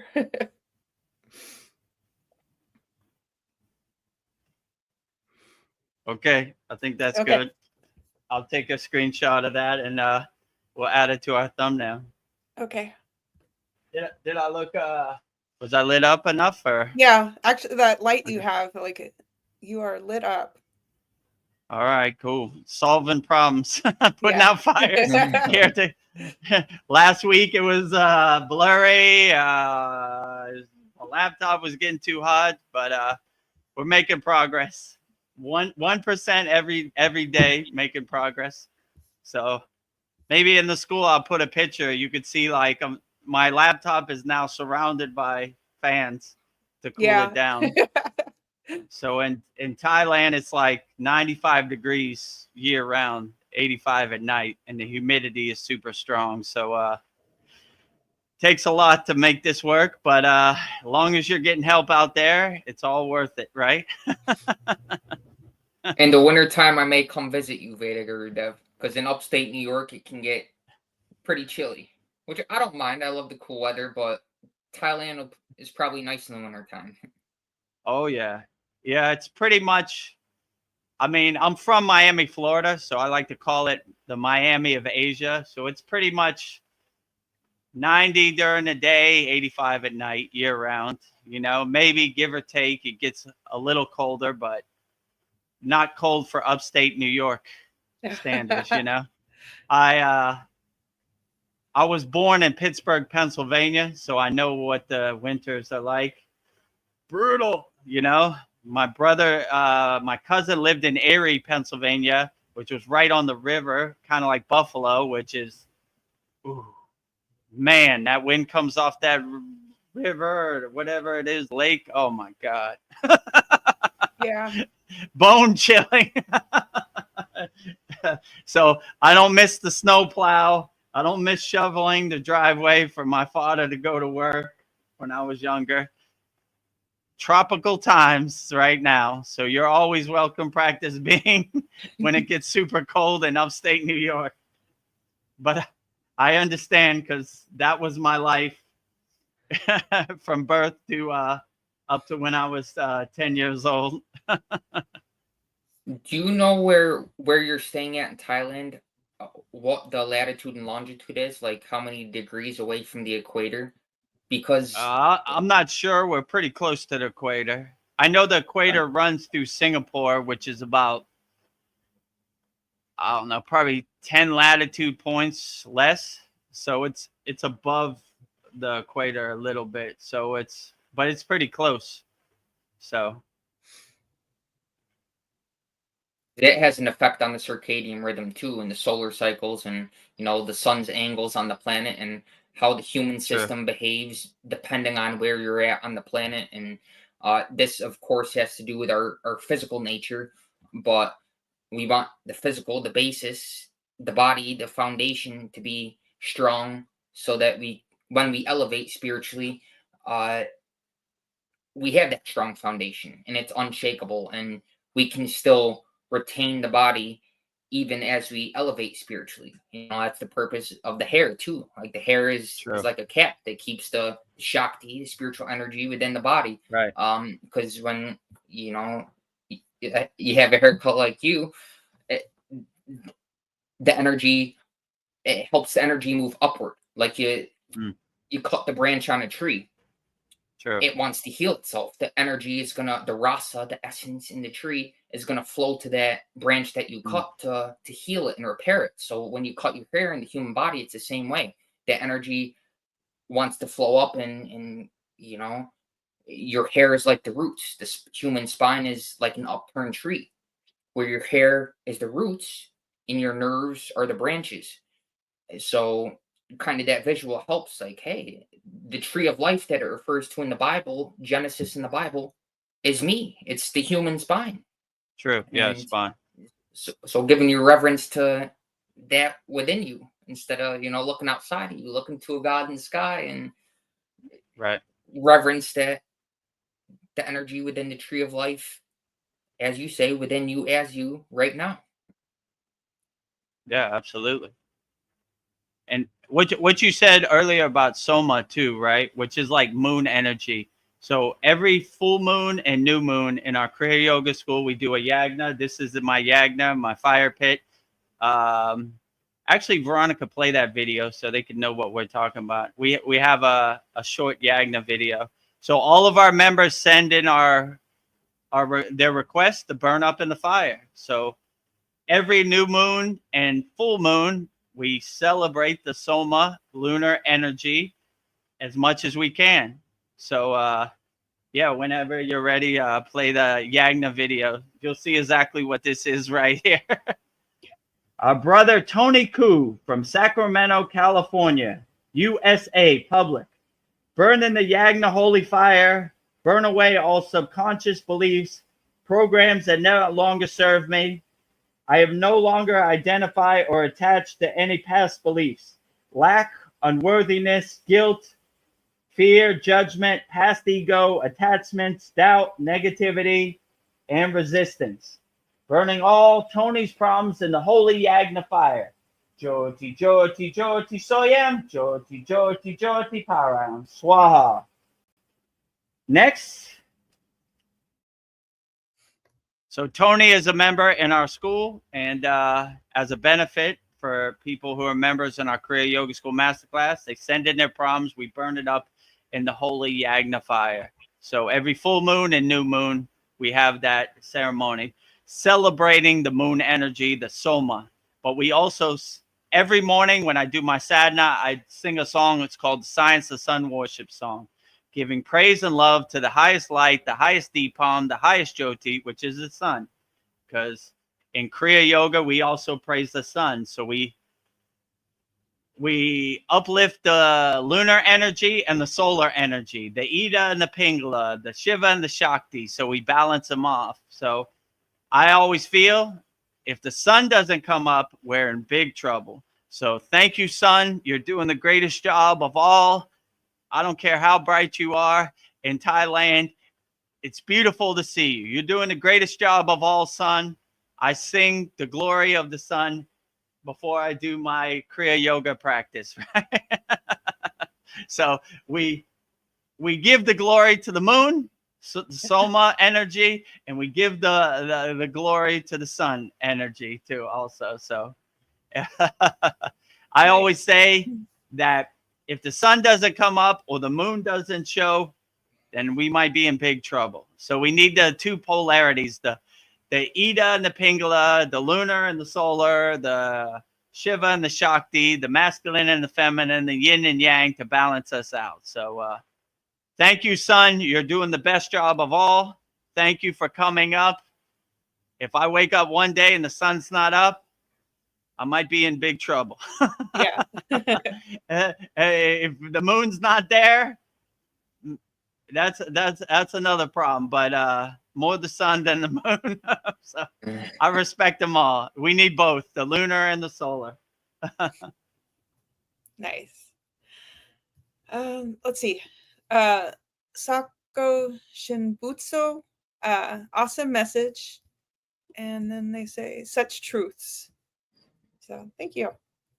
I'm glad it's resonate with you, all the words we're saying, me, Veronica, and Practice Being. And then Paul has a message for Practice Being. He says, thank you.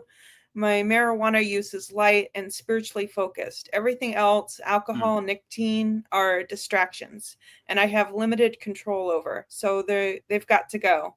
Easier said than done. They no longer serve you in the present moment, Paul. Swaha, right? Swaha. Burn them up in the fire. Burning all problems, nicotine and alcohol addictions in the holy fire. Jyoti, Jyoti, Jyoti, Soyam, Jyoti, Jyoti, Jyoti, Param. Swaha. They no longer serve you. So when you say Swaha, the god of fire is named Agni, right? And Agni accepts your offering when you say his wife's name, which is Swaha, right? So he accepts your request and he burns it all up. No longer serve you. So whatever you're going through, if you would like me to burn your problems, join our Kriya Yoga School Masterclass, which is kriyayogamasterclass.com. You'll see a button, join our group. Or if you want to get on a call with me, get on a call with me. It's 100% free. I'm trying to look for the opportunity to help as many people out there as possible. Like I always say, I want to have a Santa Claus list so long that I will be super undeniable to join Babaji around his yagna, his campfire, with all the ascended masters. Vedagurudev, how many people did you help? This many. Let's see if I can do it. Yeah, Veronica does it better than me, right? So Yeah. super long. Whoa. Well, I guess come and join us. Have a seat around our Yagna fire. So give me the opportunity. Whether you want to make a donation or join our school, that's up to you. But all these other things are free. Join Vedagurudev YouTube channel. Also join Practice Being YouTube channel at Practice Being. Join our 100% free Kriya Yoga School, freekriyayoga.com.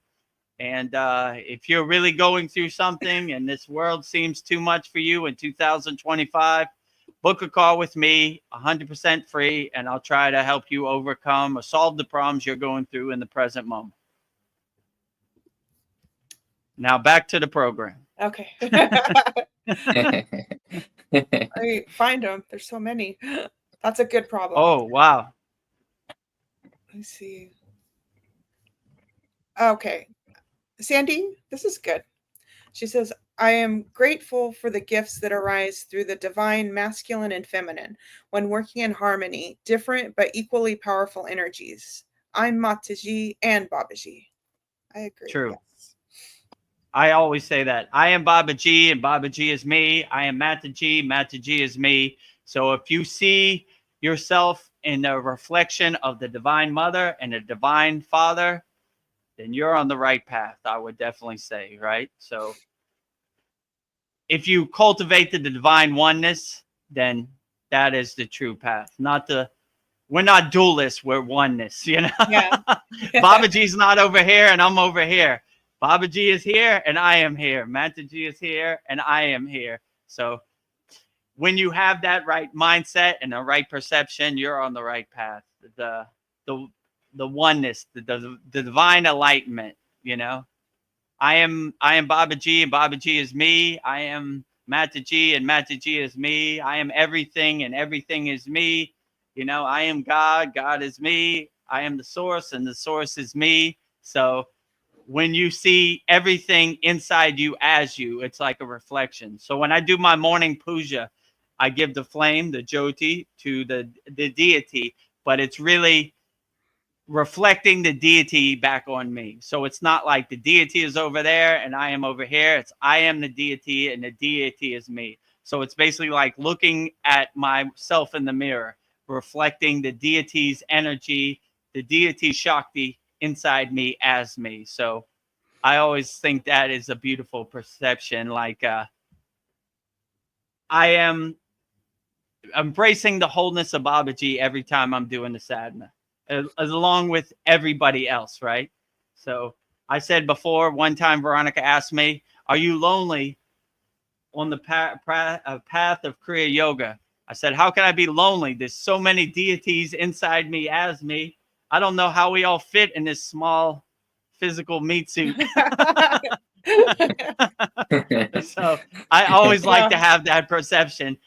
You can never walk alone on the Kriya Yoga path. There's too many ascended masters and spiritual guides and enlightened beings, light beings, and on and on and on. So, yeah. It's a full house every day. Gotta tiptoe around them. I feel like this. Like, how can we all fit in here? Here's an interesting question. So for whoever wants to reply, I have a problem doing nothing. As Vedagurudev says, I've become a master of distractions, meditating, although it's something that feels like I'm doing nothing. So yeah, I would say if you become a master distraction, my guru used to say, Vedagurudev, you become a master distraction. I go, what do you mean, Baba? He goes, your whole life you collected all these distractions, all these things that don't really serve you. Throw them all away and go back to zero, where you're a pure soul, right? Where you're an innocent soul, where you just enjoyed being happy and playing in the sun.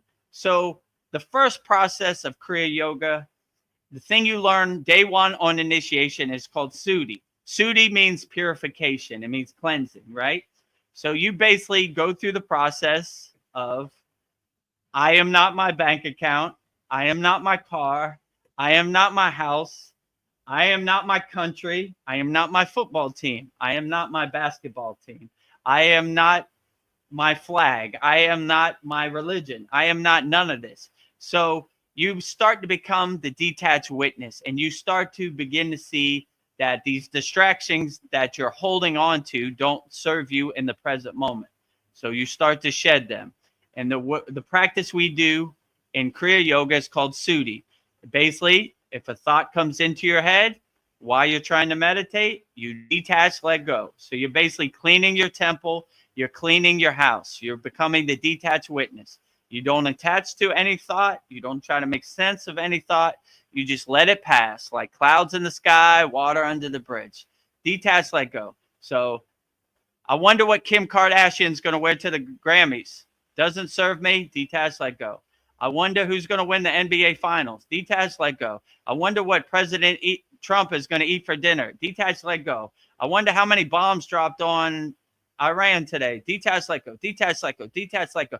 Detach, let go. You go through the whole process. It might take a while in the beginning because there's a lot of distractions you have built up. Once you have no distractions, then you're clear to go in meditation. Nothing else? Okay, I'm empty. My house is clean. I'm ready to align with the pillar of light, the divine connection. And then you just go inside you as you, and you have an empty meeting alone with God. I like to say sunbathing in the grace of God.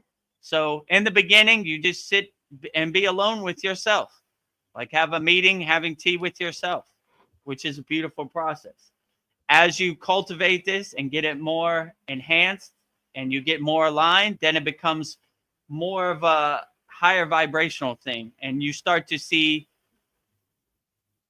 pre-signs of samadhi, but you need to clean your house first before you could get to the higher states. Let's say that. But if I could do it, you could do it. Believe me, when I started meditating on the path of Kriya Yoga, I had terrible thoughts. I had terrible dreams. My ego was a war every night with me and my ego, but it gets better. But keep one foot in front of the other, keep going down the path, and you'll keep clearing yourself out where these distractions no longer serve you and no longer affect you. And you could burn them up, detach, let them go. We have millions of techniques. Almost all of our techniques are this, right? Because if your monkey mind or your mental clutter is strong, you're going to have a hard time meditating. So the first thing you need to do is clean your house. My guru used to say, go down to your basement, open all the windows, clear out all the dust. You have a bunch of boxes blocking your door to God. Throw them all away. They don't serve you. Throw all this junk you're holding on to. It no longer serves you. So you begin to start having the mindset that these distractions you're holding on to do not serve you. And then when you get clear, then you have a more dynamic and profound meditation. So this would be my opinion to clear out your restless mind or your monkey mind. But I'm under no illusion. It's hard in the beginning, right? So when most people say they can't meditate, you can meditate. You just got to do the process of cleaning your house first, So if I could do it, you could do it. Because my mind, I was totally lost in the sauce. I was totally attached to my ego identity, whatever it was. If I'm no super enlightened being, I'm just like you. When I see you, I see myself as a reflection. So if I could do it, you definitely could do it. Just takes a little bit of practice. Easiest way to do is sit on the side of your bed right when you wake up. Calm your mind, still your mind. Thoughts come into your mind. Just detach, let them go. Detach, let them go. Detach, let them go. Till there's no thoughts. And you'll be clear for the rest of the day. So that is my opinion. If you have a restless monkey mind, a mental clutter, do the process of Sudi, clearing it out. And if you need help in our free Kriya Yoga School, we have techniques to help you with this. If you want more profound or advanced techniques, we have millions of them in our Kriya Yoga School. But up to you, you know. Or also subscribe, Vedagurudev, 2 daily videos on Kriya Yoga, motivational videos. So we got you covered no matter what it is, right? Or subscribe to Practice Beings channel also. Yeah. He has very motivational videos. So rising tides lift all boats. We have something for you no matter where you are in your spiritual journey. Join the YouTube channel. Join our free Kriya Yoga School. If you really feel distracted, I went on a call the other day. I won't say the person's name because they might be watching. They said, Vedagurudev, I do not want to infect you with my lower energy. Oh. I said, if you can affect me with your lower energy, I need to do more work, right? So I try to be a lighthouse, a beacon of light where whatever you're going through, I'm untouched, unaffected by your energy. We're going to dissolve your lower emotions, and I'm going to go with you in the fire as long as it takes. And I'm not scared of your infectious lower energy at all. I welcome the challenge. I welcome the opportunity. So whatever you're going through, do not be shy. Do not be scared. Let's get you help right now in the present moment. And let's be the best yogis we could be, you know? So if you're willing to get help, I'm willing to help you. So all 3 of these are free. If you want to join our paid school or not, that's up to you. But we're helping people regardless, money or not. Yes. So I thought that was funny. He was like, I don't want to affect you with my lower energy, my negative energy. I was like, I'm open to the challenge. That's very thoughtful. I wish more people were like that. If you have lower energy, I want to fight it, you know? Give me the opportunity, you know? This is not my first day at class, my first day at the rodeo. I'm looking to ride the bull wherever it is, right? If I say in previous satsangs, I said, I'm looking for the devil so I could kick him in his ass. So if you got the devil at your house, let me in so we could go to war. I hold up the white flag. I'm looking for the black flag wherever it's hiding. So give me the opportunity to stand on the front line with the white flag, you know?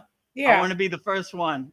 I want to be on the front line. So I'm looking for negative energy. If you got negative energy, I'm looking for it.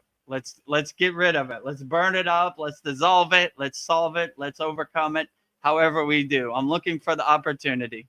I've been thinking that discipline's like a form of self-love, like it's a spiritual thing that we have to have discipline for ourselves. Like I'm doing these things because they're good for me and I want to do them, not because I have to. And just having the discipline to just, you know, do my sadhana every day and then seeing the results of it. And it's not like I have to, I want to. And like if I miss a day, you know, tomorrow's a new day and I'll just keep going. But yeah, when you want to make your Kriya Yoga practice so blissful and enjoyable that you jump out of bed in the morning. I jump out of bed and say, whoo, thank you, God. Another day to do my Kriya Yoga sadhana. What a true blessing it is. Oh, my God. The sun's up. The birds, the trees, the nature is so vivid. I can't wait to get out there and anchor myself and ground myself in my Kriya Yoga practice. So it's not like exercise or a chore or something strenuous. It should be a blissful process. You should breathe into whatever you do. And when you align yourself with your inner divinity, your breath becomes alignment in your Sushumna Nadi. It just becomes such a beautiful alchemic process, you know? I know on here we use a lot of big words, but Kriya Yoga is for anybody, you know? Anybody could do it. If wherever you're at on your spiritual journey, we have some Kriyas that you could do, you know? If you're brand new to Kriya Yoga, start at the free Kriya Yoga School. Subscribe to my channel. Subscribe to Practice Being. We have inspirational videos every day, right? And if you want more and you like how Kriya Yoga makes you feel, then you join our paid school. But get the right mindset, get the right framework, get some tools to integrate into your daily life that anybody can do, and you'll be on your way. So yes, when people tell me I can't do Kriya Yoga, I say we're Americans, not Americans. Yeah. What can't we do? So you change your mindset, you know. Some people can't do the advanced asanas, perfectly fine. I couldn't do it when I started out either. Probably the last thing I learned was asanas, you know. I looked at the asanas, I was just like you, like, no way can I do the full wheel pose. No way can I do the plow pose. My feet do not go over my head and touch the floor. It just doesn't happen. I said the same thing. But if I could do it, you could do it. So Kriya Yoga is for everybody. If the asanas hurt you, you always want to be in a state of peace, comfort, and relaxation. So anytime you feel pain, it's blocking the flow of prana, it's blocking the flow of shakti. So whatever, go to something you can do. You can do breath work, you can meditate. There's a lot of stuff. There's some asanas you could do. A lot of people like Shavasana, the corpse pose. Lie on your back, spread your arms and your legs, and just relax deeply. Anybody could do it. So, yeah, whatever you could do, we will craft, individualize, a personalized Kriya Yoga practice that works for you. So anybody could do it. Let's get help right now today. I think I told Practice Being on our interview yesterday, the best time to plant a tree is 10 years ago. The second best time to plant a tree is today. Let's get help today. Let's get you some tools so you can navigate this crazy, chaotic, Maya delusional world and be the best person you could be. But wake up with a smile on your face, jump out of bed. Kriya Yoga is a beautiful practice, and you shouldn't be scared of it at all. It's lovely. Yes. Paul is being funny and witty. So he's like, I need to practice just being. LOL. Yeah, Just- you And know, that is perfectly great. the other guy was talking about meditation and how he feels like he's doing nothing. Well, there's, Yeah. like you just said, the corpse pose. There's lying meditation. There's walking meditation, sitting True. meditation, standing meditation, meditation while you're working, or as you said, while you're washing dishes. Or so it's not doing nothing. Of course, that's part of it. It's simply sit and be silent and still in the present moment. However, that carries with you through every activity. So Yeah. a lot of people may have this preconceived notion of what meditation is, and you have to be just completely still and unmoving like Shiva for 7 days. And it takes a lot to get to that point. You're not going to be Shiva right off the bat. So start off with, a few minutes. Go with, the point is to focus your attention, your awareness inwardly, and then that carries with you through every activity, even in a work environment. Veronica was mentioned earlier, one of her first questions about how she used to work and feel unsafe because guys are, a lot of guys nowadays are projecting their inner feminine, their divine feminine on women outside of them and objectifying people. And what seeing retention does, celibacy does, it creates an aura of protection and safety around you, and people sense that security, and there's never any feelings of danger or uneasiness or anxiety or worry around people that are committed to Kriya Yoga or celibacy and their spiritual journey, and they have that aura of protection and safety around them. So they don't have that, on modern lingo, that creep energy that guy, dogs and cats and babies, if they react around somebody, that's telling you something, because they're very in tune and sensitive, and we want this spiritual sensitivity to be alive within us. And so here I am again getting off on tangents, but It's basically okay. meditation is it doesn't have to be just doing nothing. It's while you're acting too. And the whole point is to get rid of the feeling, get rid of the thought that I as a person am the doer. When you get rid of the thought that I am the doer, then everything just kind of flows effortlessly and naturally. And even effort, even intense physical activity, that is still kind of effortless. Even your sadhana, which can be very intense, and at the same time, it's effortless because you have the ojas built up within you, and therefore there's that ease. And Vedagurudev says you never want to feel discomfort or pain or what. Well, I agree with that to some extent, but also from my experience, not to contradict what you're saying, but there is times where I intentionally get out of my comfort zone. Like I said, live in upstate New York, and there's times in the wintertime, there's a creek across the way, and the creek gets extremely cold in the wintertime. I'll still hop in there. I'll do things intentionally to break out of the comfort zone, just to kind of push myself and maybe even go to certain extremes, just to keep myself living on the edge, and to make sure that I'm growing and not stagnating, and getting too comfortable with the process. Because yes, it brings you a lot of comfort and ease and peace, your daily spiritual practice, but you want to make sure at the same time you're growing too, and not stagnating, and not kind of just getting in the same routine every day. And that's why also you said that you have a variety of kriyas. Personally, me, I love simplicity, and I've been doing the same kriya every day for a long time now, but I'm definitely gonna look into some of the kriyas that you have to offer to kind of branch out and include that variety, because that's important. There's not a lot of people out here that are actually practicing what they're preaching. Not a lot of kriya yogis that are actually putting themselves out here. Hey, I'm available. I'm open. I'm open to answer all your questions 24/7. Because the truth is, when you're in higher states of consciousness, there's so much bliss that, again, it can be a challenge to kind of come down and come full circle, so to say, to bring that to the world. So that's definitely needed nowadays. And like what you say, the Maya delusional world, where a lot of people are stuck in that. And we were too at one point. So we're not better than we. We're on here simply relating to you, saying, hey, I've been there too. Whatever I can do, you can do. There's no hierarchy here. Of course, we use the word levels because there is different levels. We say levels, different frequencies, different states of awareness. That's very obvious, but that doesn't mean that one up here is better than one that's down here.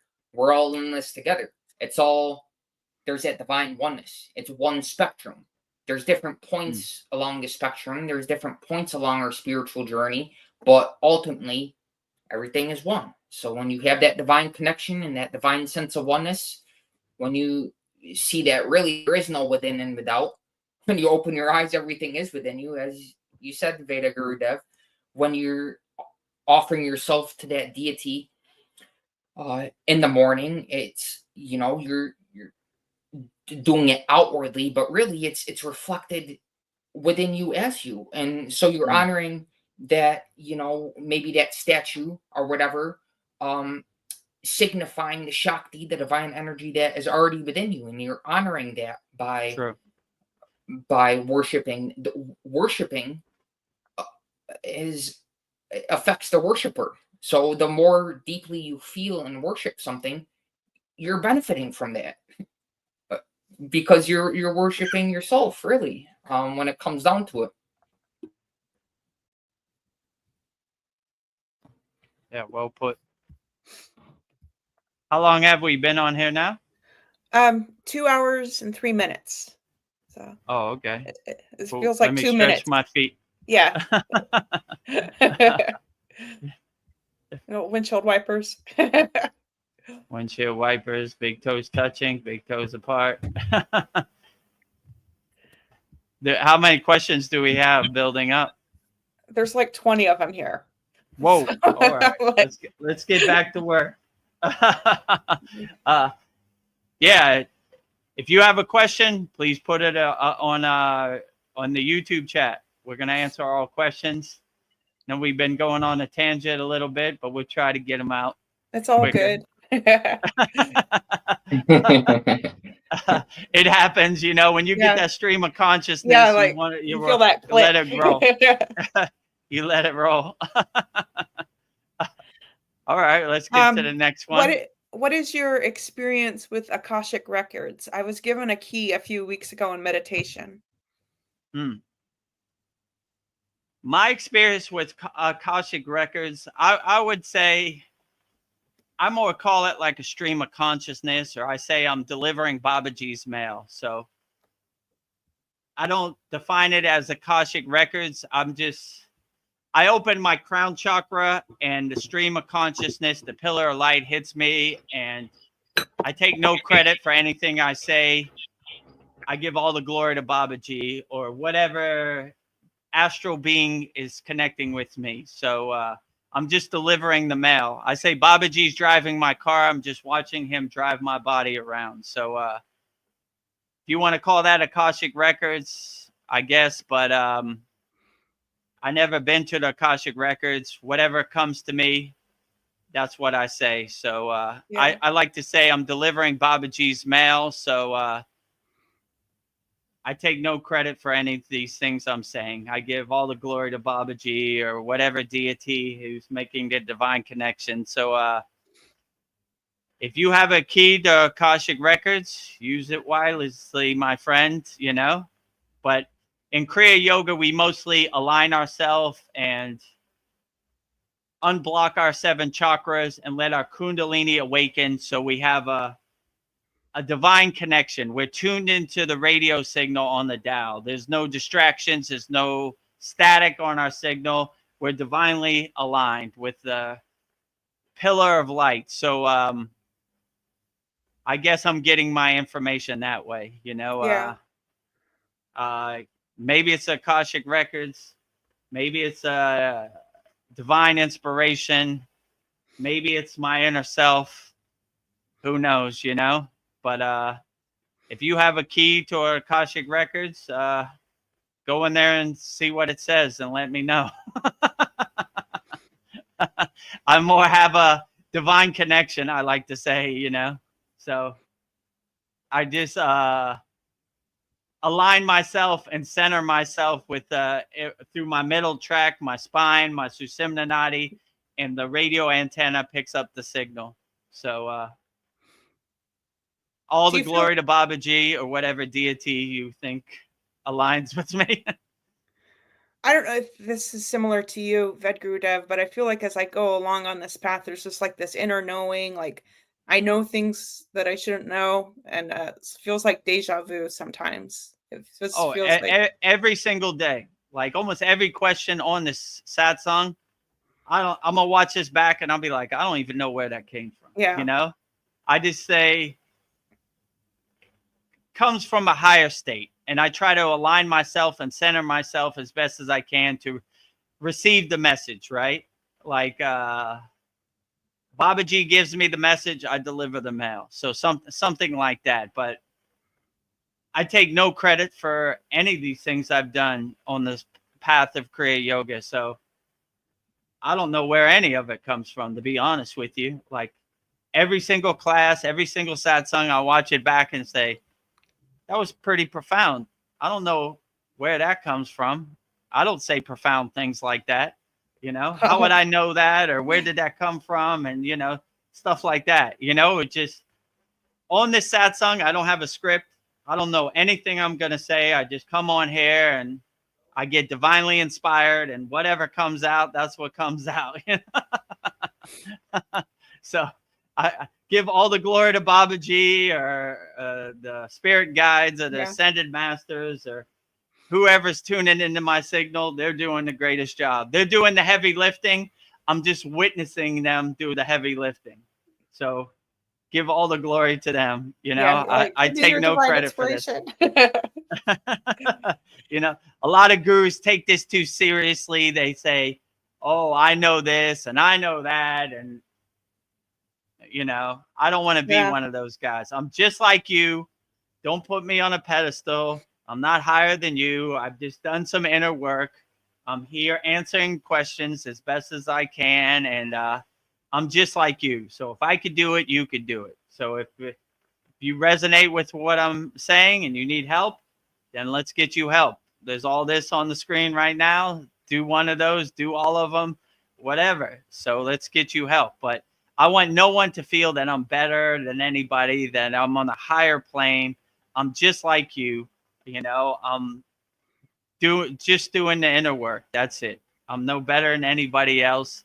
I'm nobody special. I'm just answering questions as best as I can, you know. So if I could do it, you could do it way better than me. I'm no yogic success story, you know. I'm the most unlikely yogi ever, but I've been where you've been. I treated my body like an amusement park. I probably did all the wrong things you could possibly do in my ego self before I got on the path of Kriya Yoga. So if I could pivot and make a U-turn, then you could definitely pivot and make a U-turn also. So let's get to work. Let's plant that tree today. Perfect. Vedagurudev, Andromeda says, Vedagurudev, I also want to say thank you for the message you channeled in for me from Babaji that Paul gave me a couple of days ago. Very profound and touching. Oh, beautiful. No problem. My pleasure. Like I said, I'm Babaji's mailman. So all the glory to Babaji. He says all the right things. I'm just a crude mailman who delivers it, basically. But yeah, that's another perfect example. I don't know where that message came from. I don't know how I got that message. I just started typing, and that's what came out. So I'm glad you could be inspired by that, and I'm glad I could help uplift you. And whatever you're going through in the present moment, it could put a smile on your face, let's say, which is sometimes the best gift of all. So all the glory to Babaji. He's driving my car. I'm just witnessing him. I'm just delivering Babaji's mail. So I saw Paul that said, I'm Babaji's mailman. So even Paul is feeling the vibration. So you got many mailmans. I deliver it to Paul. Paul delivers it to you, and it gets to the right place. Yes. Sandy's our cheerleader too. She says, please remember to like and subscribe and welcome 19 people. Yeah. Oh, wow. Smash that like the record button for Vedagurudev. Smash it. And then she has all these phones. So call, what's up? Like, yeah. So thank you for that vote of confidence. Subscribe to my channel right there at Vedagurudev. Subscribe to Practice Being's channel at Practice Being. Discover the secrets of Kriya Yoga, 100% free, freekriyayogamasterclass.com. We're not going to try to sell you anything. It's 100% free. Join our group. Inspirational, motivational videos every day. Yeah, all that. If you need help, you're going through something in the present moment, and you need somebody to talk to, I'm here to help. 100% free. Book a call, kriyayogamasterclass.com. I will go on a call with you, and we'll try to solve your problems. If you like the value, if you like what we're doing here at the Kriya Yoga School, and you want some advanced techniques, hundreds, join our Kriya Yoga School Masterclass, which is also there. Click on the red button, kriyayogamasterclass.com, and it will take you right to the school. Join our school, and yeah. And if you need to book a call, click on the red button. It says book a call on Kriya Yoga Masterclass. A calendar will open up. You pick your date and your time, and you'll see me live in person. I like when I go on these calls, they say, oh, it's you. It's Vedagurudev. It's me. It's not AI. It's not a robot. It's me live in the flesh, helping you overcome your problems. So we will walk this spiritual journey together, hand in hand, right? No yogi or yogini left behind. Yeah. Sandy says intention is everything. Totally agree. Intention, sankalpa is everything. So you always put your sankalpa, your intention, on everything you do, and you can never go wrong. And Andromeda, Mariana, I think she's talking about you, practice being. She says, the gentleman is right. Magic mushrooms connect you with the nature and divine. I did it in the hammock in the forest, and it was magical. I also had a water spirit take over my body for a short while. Cool. Yeah, cool. That sounds amazing. Yeah, whatever you could do to uplift yourself and get you into a blissful state where you're easily connected and easily aligned with deities, water spirits. Yeah, why not? Just do it in moderation, or don't be a slave to mushrooms. Like if you do it too much, maybe it's not such a good thing. But use your own discernment, your own discrimination. No one knows your body better than you, so you would know what's best for you. So use it at your own discretion. Not enough can really be said about how powerful and healing water is. Simply pure water. True. Going out in nature and letting the water from a creek or a waterfall or even still water flow over you and wash, and it's so refreshing and purifying and invigorating and joyful. You carry that joyful energy with you, and once that water spirit touches you, it's always with you. So I make that comment to say that it's the same as once you experience higher states of consciousness, they never leave you. Once you touch love, there's a quote sitting next to me. I write stuff, all the time, always writing, thinking, meditating, and it says right here, a single moment of love is equal to the whole eternity of love. So just that single moment, that single connection with the water spirit, that stays with you indefinitely. And once you make that connection, it carries with you and compounds on your spiritual journey. So and simply giving reverence to the water, again, how you treat it. Water carries memory on a molecular level. Simply the attention you give it, the feeling, the bhakti you give to it when you worship it and take that, ingest that within you. It affects every cell in your body, and it purifies you from within. So definitely honor water and recognize how powerful it is, because it helps you remain humble too. When that water element with the divine feminine is alive within you, there's that natural humility and a willingness to surrender and submit to the master, to the guru, who, just that simple willingness is very powerful. Just the intention to give yourself as an offering. Every action is an offering. Everything I do is an offering. And I'm simply a humble vehicle, a vessel, as you say, delivering the mail as a channel. I don't take any credit for this. And that is obvious when the water element, your sacral chakra, is open and powerful and flowing within you. Well said. And then Andromeda says she has about her experience. I have no idea who it was, but she was smiling and I was smiling, but it wasn't me. And she poured water on top of my head and my whole body. All I know is it was female energy. Wow. Nice. The bathing with the Divine Mother. It sounds like a beautiful thing, right? Female Shakti energy pouring water over you, bathing you. Like in Kriya Yoga, they have these ritual practices, and one of them is called Abhishekam, which is basically pouring water over the Shiva Lingam or the statue of the deity. You pour milk, you pour honey, you pour water, you put rice over them, you put turmeric over them, kind of cooling them down. And water is a powerful thing, and offering that water and cooling the deity is a powerful thing, like Shiva has too much energy, right? He gets hot, right? Cool him down, right? When he drank the poison from the ocean, Parvati put her hands on his throat chakra, his Vasuddhi, cooled him down, right? Cool him down. So there is all these cooling water symbolism, and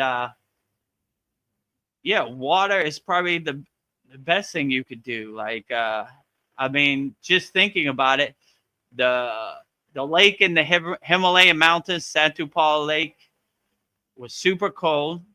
I don't even know how it wasn't ice, but once I got in, it was so blissful experience to feel that cold water flowing off over your body, and the mantra japa, thousands of millions of ohms that have been said at that lake over thousands of years, and it's just a blissful thing. And I talked about in a satsang before, your body is mostly water. So your water and your body is listening. So you should always talk highly to your water and create beautiful shapes in your body. Speak ugly to your body, you create ugly shapes, right? So the way to heal yourself is to always uplift yourself no matter what. Always talk nice to your inner self, because your water in your body is always listening. So no matter what happens, always talk uplifting to your body. And that's another way to heal yourself, by speaking positively, charging the molecules in your water in your body, uplifting your body. So yeah, water in your body. I mean, I can't think of anything better than that. Your water connects to the water in the ocean, the lake, the river, the creek, and once you experience the water in your body connecting with the water in the body of water you're in, then what is better than that? That is a blissful divine union. Water connecting with water. Yeah. And then Cindy she says that mushrooms kicked off her spiritual awakening. But they can. Go ahead. Oh, it's just she said, but they can upset my tummy. That is why I haven't had them in a few years. Some people need that. I mean, I can tell you in my personal experience, I needed that kick in the ass from Babaji to wake me out of my Maya delusion. If mushrooms are that for you, then why not? Just use in moderation. Some people need that external source to block the curtain of Maya delusion, to open it, to overcome it, I know when I started on the path of Kriya Yoga, I needed it 100%. My ego, my delusion was so high, I needed Babaji to send his lightning bolt from the astral plane to hit the crown of my head to explode my ego as much as possible. So I was sweating. I was crying like a baby. I don't know. I was just exhausting all my blockages, the resistance and obstacles all at once. But yeah, some people, they need that spiritual experience, that spiritual awakening. Maybe mushrooms work for you, or maybe ayahuasca you need, or maybe you don't. I would use your own discrimination and discernment, because no one knows your body better than you do. You are the king of your castle, so you know what works best for you. Maybe you need mushrooms. Maybe you could rise your kundalini internally without external sources. Or maybe you're so distracted, you're so blocked up from years of distractions, obstacles, and resistance and blockages. You need that. You need to jump the battery in your car, I know I definitely needed to jumpstart the battery in my car. I was totally lost in the sauce. So I speak from a place, from experience, right? I'm not just one of these yogis sitting on a cloud like I've never been there. I've been there, right? I've been there more or maybe less, but I definitely needed that lightning bolt to hit my crown chakra, because I was having too much fun in my ego body. I was treating my body like an amusement park. So some people need that external jump start. Some people do the inner work. So you decide which works best for you and use your own discernment. Andromeda has an experience she did with psilocybin, but it's like 4 comments. I'll just go through it. Okay. I put dry psilocybin 3 grams grinded in just 355 milligrams of hot water and a bunch of organic lemon juice squeezed into the cup and just drink it as tea. 15 minutes and you're out. Lemon makes it easier on the stomach. I almost vomited, but it was just air, thank God. It was a strong nausea though, but it was the weirdest thing. As soon as I vomited air, all of a sudden it stopped abruptly. And then when I thought I would vomit, the whole forest went dark and quiet. The sun disappeared, but it was all a vision. Also, I could look at the sun directly, and it wasn't even bright for me. No sunglasses. Didn't bother me at all. I was worried I would go blind, LOL, but actually my vision became sharper after ceremony. So that is quite a trip. Sun gazing is actually a very powerful practice, and that goes back to the ancients. And something I practice whenever the sun is out, optimally during sunrise and sunset. You don't want to look at the sun midday when it's, you know, at its peak. It may do some damage, but really, there's no point in the day where I can't look directly. Like you said, we're Americans. I don't want to limit myself with a can't. I can really look at the sun anytime, and the body is very adaptive and extremely resilient, and it's really only subject to what you hold in mind, what you believe mentally, because the mind has more. The body's just following along what the mind's telling it, right? So whatever beliefs you have about it, it's going to follow suit. So a lot of people may believe, oh, looking at the sun is going to do damage to my eyes, but believe me when I tell you, because I've been doing it for years now, sun gazing, it helps open up the pineal gland. And it is very powerful, because in the Bhagavad Gita, for example, it says the sun is symbolic of the Lord's eye. The Lord's eye, like you said, the sun doesn't rise. We're all in for instant trouble. So giving it that worship, realizing that, hey, there's a sun within me too. My solar plexus, my maintenance center within me, that fire, that divine masculine energy, which sadhana can help stimulate.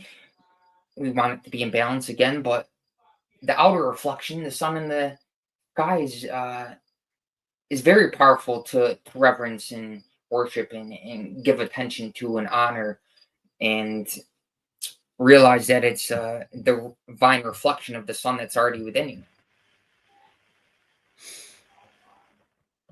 Yeah. Paul, he's saying we need to mix this up with some Chad stuff, so get ready. He wants to know, is the moon a space station inhabited by reptilians bent on the enslavement of mankind? I have no idea. Yeah, I mean, I have no idea also, you know.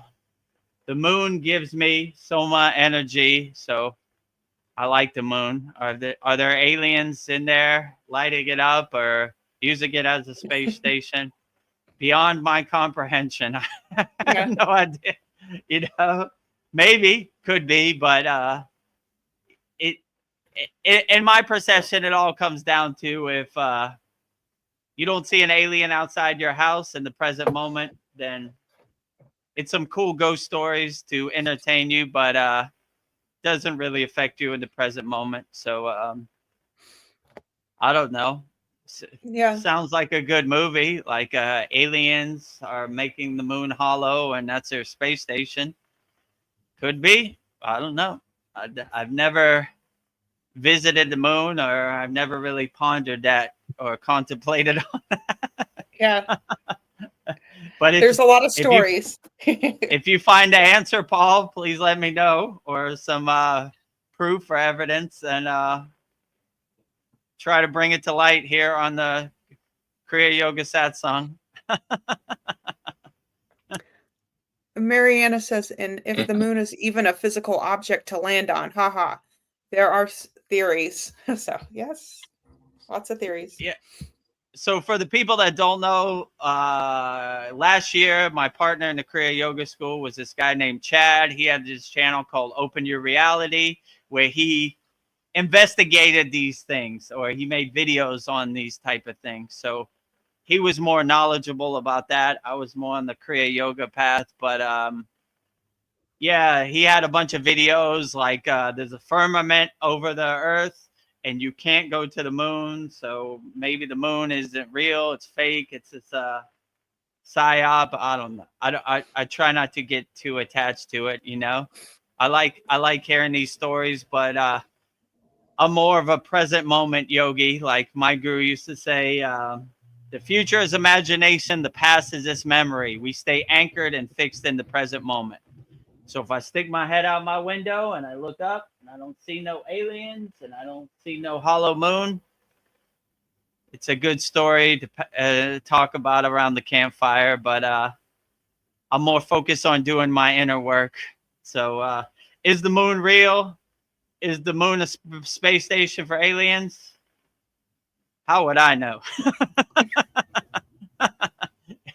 It just depends, you know. If don't get too attached to it. My guru used to say, don't get attached to the stories, get attached to the meaning, or, you know, or write your own story. So if this really doesn't uplift you and do your inner work for you, it's a cool ghost story when you have some spare time, but you don't get attached to the meaning or the outcome or go down that rabbit hole. Just kind of witness it as a detached witness. Probably the best way, you know. Yeah. So more focus on your inner work. If you have a couple moments for some mind candy, then watch the NBA finals, look at the Grammys, look at hollow moon or space stations, or, you know, what is the Tic Tac?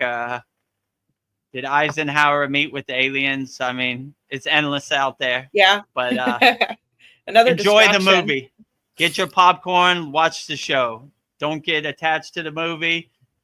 Be the witness of the movie, you know? Don't think you're an actor in the movie. That's when you start going down that rabbit hole and start identifying with it. Don't identify with the movie. Just get your popcorn at a distance, watch it, say, oh, that's interesting.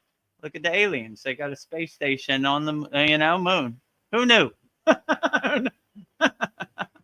I used to watch Chad's videos like that. Sun over here, sun over here. Two suns. Who knew?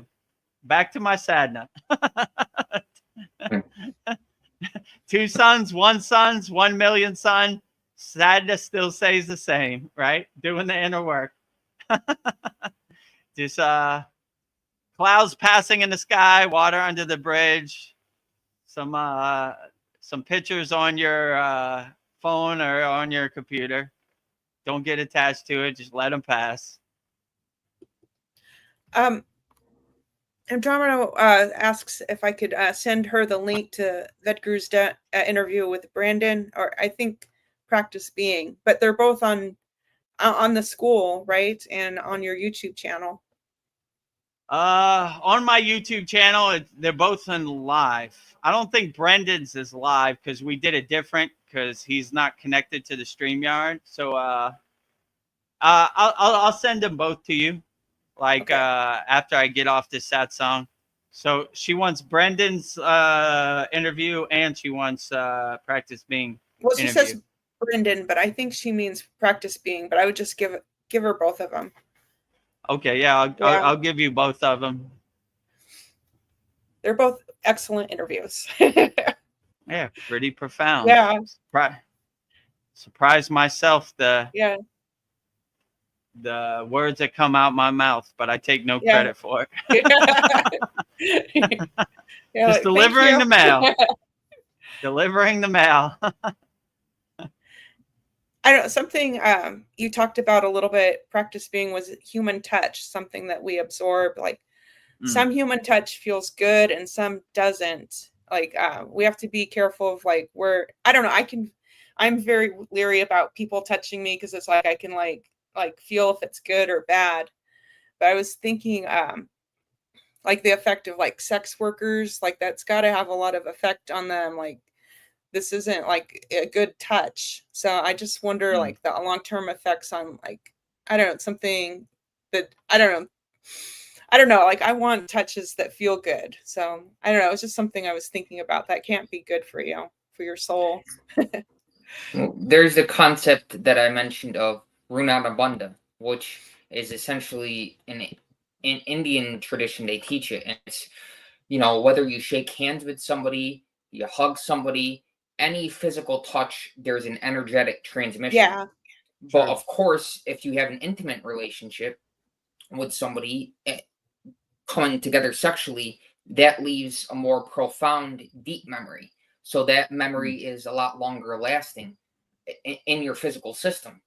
And in order to sit in meditation and be completely at ease in the present moment, at peace, in bliss, if the body's memory, if it's too complicated, if you're always touching people and if you have a lot of sexual partners and you don't take your energy seriously and you're just out there having one night stands and you know, shaking hands with everybody, that's why in India they bow, namaste.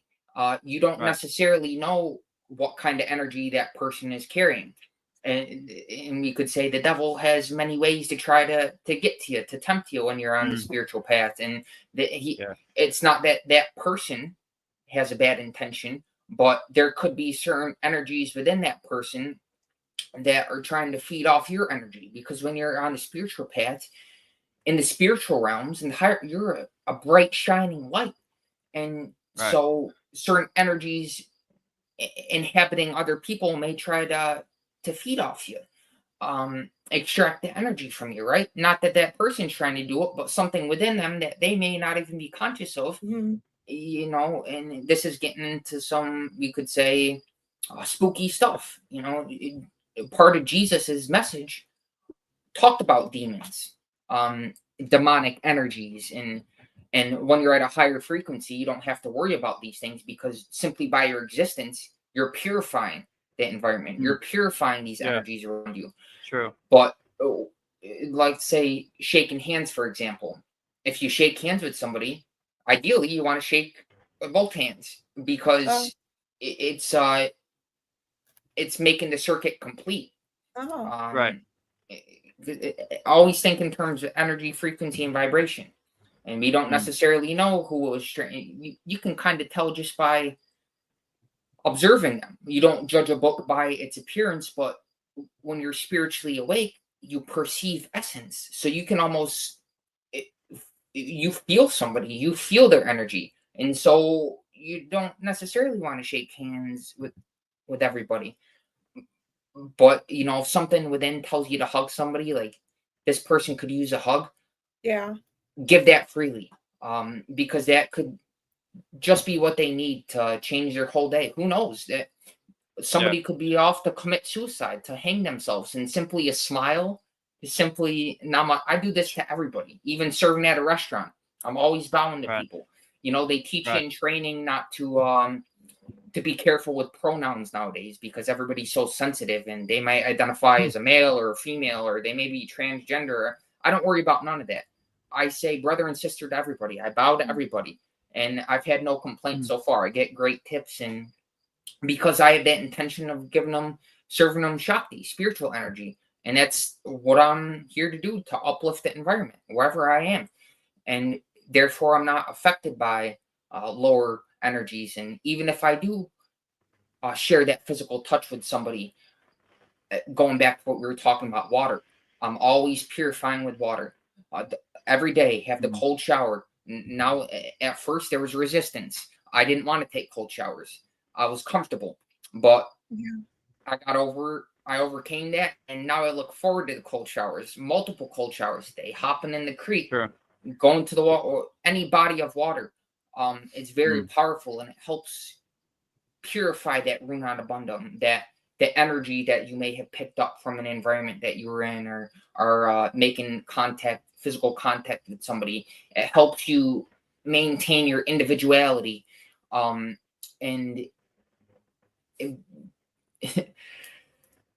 it's definitely a good concept to be aware of, the rune on Abunda. Say it again, because it's, especially when it comes to sexual relationships, which like as Vedagurudev says, in this Maya delusional world, a lot of people are not taking it seriously. Just sleeping with anybody and everybody, using their sexual energy recklessly. And we want to understand, when you connect with somebody intimately in that way, it leaves a lasting impression. And I mentioned earlier in today's interview the concept of soul ties. There's a short video on my YouTube channel that mentions soul ties, and it's something to be aware of and to take very seriously, because we're given this body to elevate spiritually, not to indulge in sensuality and fleshly desires. So if you're coming together with somebody in that way, it's about the intention. Why are you coming together? As far as I'm concerned, the only reason to have sex is to conceive children. That's the only purpose. When you think with your masculine, when your masculine is not overridden by feeling and the feminine and the Eve within you, when your purpose is on point, when your focus is on point, and you see clearly and your reason is operating and fully functioning, you see that really the only reason to have sex is to conceive children. It's not to to stimulate your senses, because that's temporary. I say that sex is a temporary nerve tickling. That's all it is. It's tickling your nerves for a few moments. Hey, maybe a few hours at best. Nobody's having sex for days, and even if they were, it's still temporary. What is that in the context of eternity? I'm always thinking of what's eternal. Aligning, I choose the eternal, because our daily choices with our free will, we're given free will and infinite potential, and there's always room for growth. And every choice we make makes a difference, and it builds up and compounds within us when we choose the eternal, when we choose God and choose eternity, and realize that anything, any desire that is pleasurable for the body is temporary. There's nothing wrong with it. We can sit down and offer food and enjoy it, thoroughly enjoy it, but it's an offering.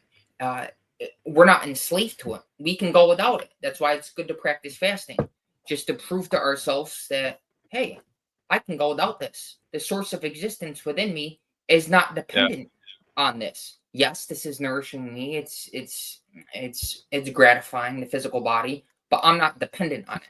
I can enjoy it, but at the same time not be enslaved to it. And there I go again, getting off on a little tangent. But when the spirit wants to, you get divine inspiration. It just does. Yeah, and I was always say, my guru used to say, we only talk to people that could hear what we're saying. So you want to share your energy with people who deserve it. One of the most profound things in Kriya Yoga is Shakti Path, where you're transmuting your energy.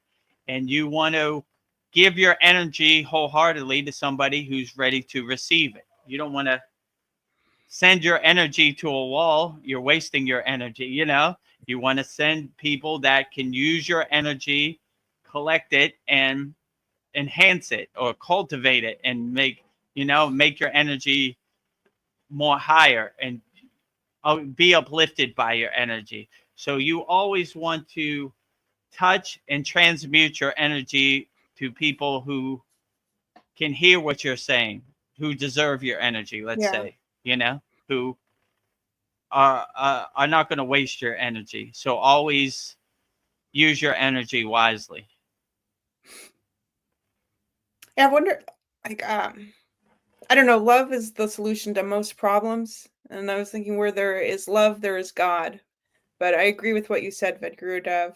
You give your love to the people that are ready to receive it. Yeah, and sometimes go ahead. Even your enemies too. Love everybody unconditionally. There's true. no there's no personal need, personal identity to decide who to love and who not to love, because heck, as far as I'm concerned, I see all of humanity as my family. And I see the bum on the street.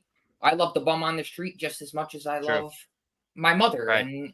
And because that's really seeing the world with a childlike innocence and with a certain purity, because the child, he casts no judgments. The child, the baby, she casts no judgments. They don't even see themselves as a he or she.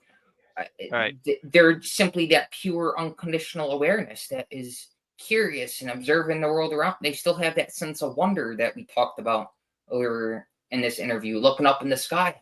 What's all this about? Like they haven't drawn any conclusions yet. They haven't decided, hey, this person deserves my love and that one doesn't. And yeah, I understand what you're saying. Like it says in the Bible, don't cast your pearls before swine.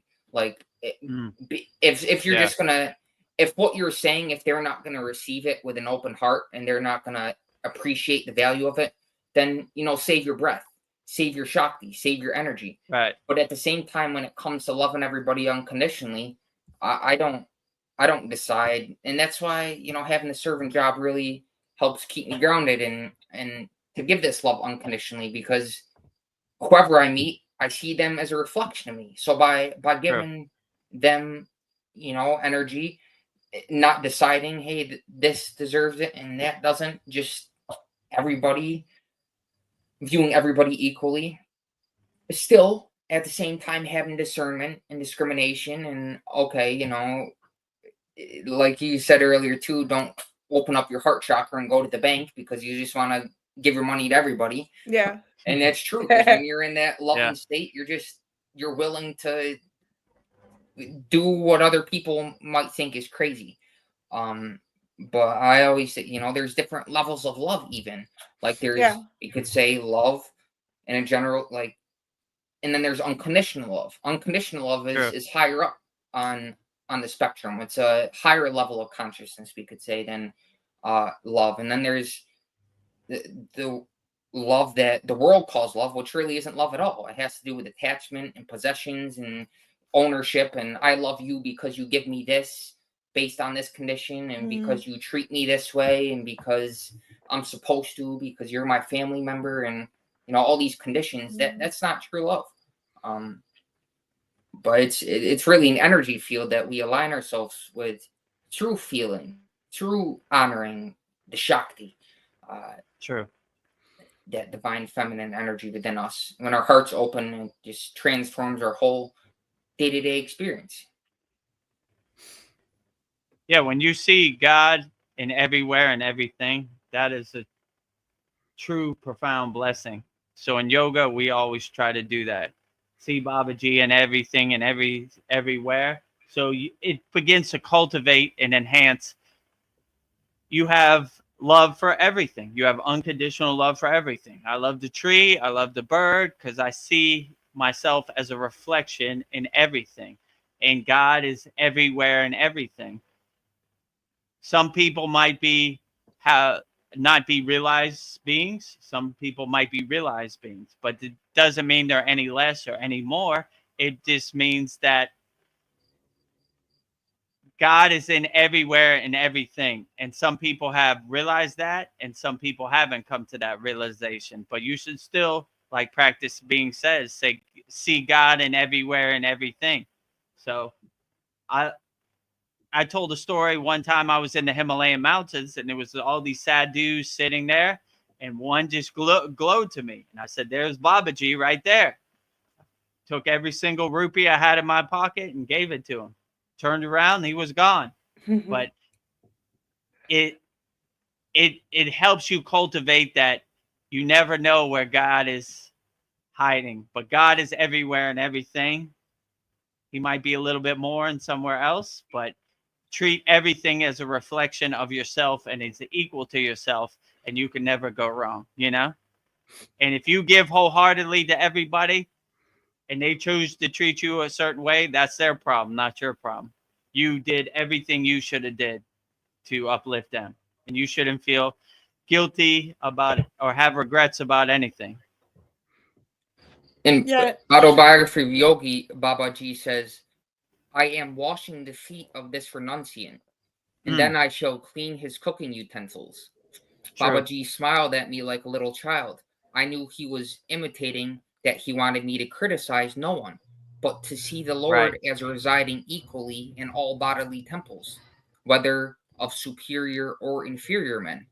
The great Guru added, by serving wise and ignorant sadhus, I am learning the greatest of all virtues, pleasing to God above all others, humility.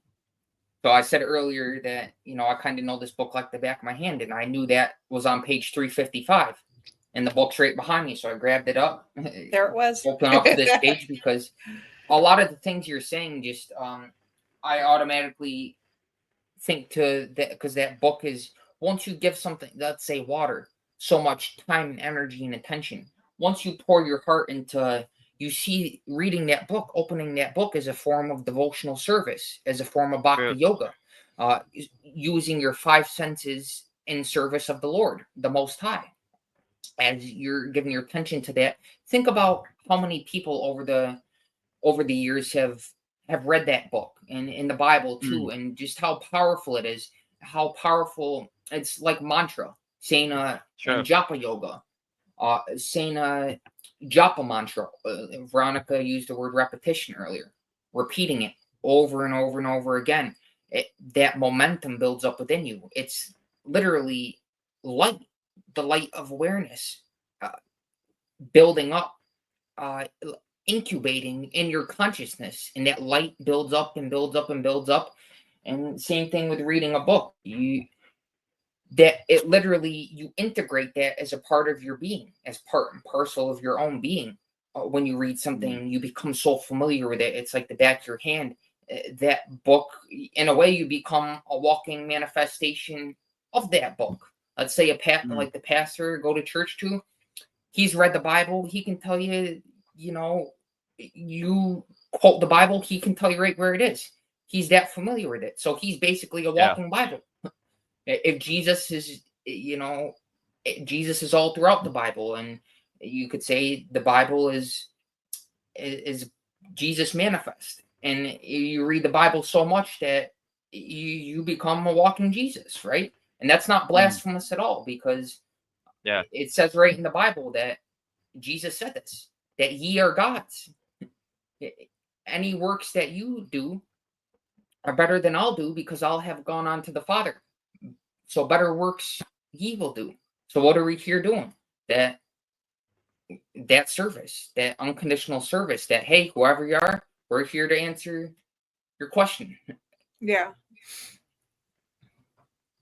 I think everybody's deserving of love. I don't know. I think you could almost lose yourself in love. Make everything love. It's the biggest motivator. So I'm seeing the butterflies like our conversation. They're all around here. Oh, I need to pay attention to that. I was like, so there's one here. Maybe it come down. It's right up there. I love you, butterflies. They're enjoying our conversation. Yeah. Oh, it's right above my head right now. Come down. All right. Yeah, when you want them to come down, they won't come down.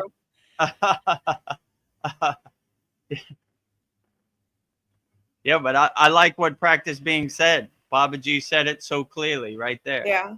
The fountainhead of Kriya Yoga, the highest enlightened being in Kriya Yoga, is washing ignorant sadhus and enlightened sadhus, cooking utensils and washing their feet. So it really gives you the right perspective. Like Babaji himself is saying he's nobody special. He is not higher than any ignorant sadhu or enlightened sadhu. He washes them both equally. So when you have that perspective, how can you go wrong?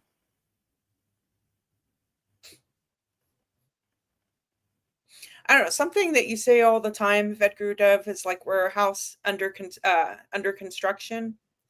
True. And I was thinking, like, if you kill yourself, it's almost like that soul, that spiritual house that you've been building, you got to rebuild that whole damn house all over again, brick by brick.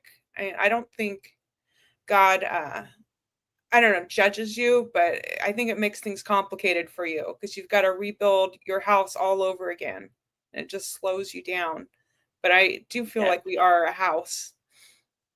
Yeah, and why would you cut the process short, right? In my case, it took me so long to get on the path and wake up to my true inner potential. I want to do nothing to cut that short, right? I'm trying to get as far down the path as I can. And if I do reincarnate, hopefully I could pick up where I left off. And if I'm really lucky, I could just ascend to Babaji's campfire and be there with him. So when you have the awareness that you're a physical body having a spiritual experience, then you have the better perception. Like all these Siddhas and these yogis, they were medicine men. They were alchemists. What were they trying to do? Extend their life as long as they can, because they wanted to make as much spiritual progress as they could before they ascend. So I wasted a lot of time, over 40 years of my life, on stupidness and material things and treating my body like an amusement park. I definitely don't want to start off from square one, because I was definitely almost lost in the sauce for sure. I had the intuition that Babaji's like, I got to hit this guy with the lightning bolt today, or he might be lost. And there goes another 1,000 incarnations. Luckily, I had a spiritual awakening, and I'm taking this bar of gold and this $1 million in the spiritual bank and going as far as I can, because who wants to start off from square one? And maybe you don't wake up, and then it's over and over and over and over. So don't take this spiritual path, this Kriya yoga practices for granted. Do the best you can and be the best yogi you can, even if it means being 1% better than you were yesterday. But definitely don't cut the process short, no matter what happens. In yoga, they say, even if it's the end of the world, don't let anything shake your samadhi. So if you find yourself not wanting to be here, transcending this physical body, then you need to do more inner work, because you're not using the tools that you have, you know? Like, I hope to go as far as I can on the spiritual path with the tools I have. So don't cut the process short. No matter what happens in the world, do not let it affect you. Have your shield up and be unaffected by anything in the world. Even if it's the end of the world, don't cut the process short. Paul said in one of our last satsangs, people, the U.S. government would not tell us about aliens because they're scared we're going to jump out the window. So they look at us so low, in such low consciousness and low frequency, such slaves, that we can't even make our own decision. I could tell you, if aliens landed in my front yard right now, I would not cut the process short. You know? Yeah. I would feel their energy, and if they had divine energy, I would invite them in for tea. If they had negative energy, I would put up my shield and tell them they're not welcome here. This is the house of the Lord. You know, we cultivate divine energy. Negativity, ego is not welcome here. Harm, violence, war, murder, not welcome in the house of the Lord. You know, so... But I could tell you I would not cut my own life short for something somebody else does. So if you have that right mindset and you're not attached to the other people's hypnotism of what you should do, it almost seems like a joke to you, you know? You don't get attached to it. So never cut your life short, because tomorrow is a new day. It might seem stressful today. You might not want to do it today, but you might wake up brand new tomorrow and want to do it even more. So don't cut the process short. It happens to all yogis, all spiritual people. They're not perfect every day. I like when Patanjali says in the Yoga Sutras, the line to God is not a straight line. It's a zigzag. We all fall off You know, we all fall off the path. We dust ourselves off and get back on the path. We don't sleep in the ditch. We bring ourselves out of the ditch and keep walking straight. So no matter what happens in this Maya delusional world, and I know it's a war zone. I know it's a minefield.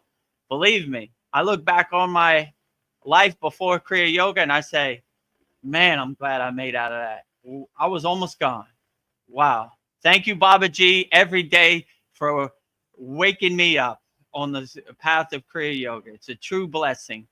But I understand it's tough out there, but you can't give up. If you need some tools, all these tools are right here down below. You know, we're going to help you, whether you pay money or not. Money should not be a barrier for help. We help everybody unconditionally.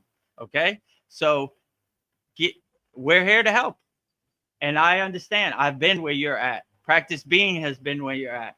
Veronica has been where you're at.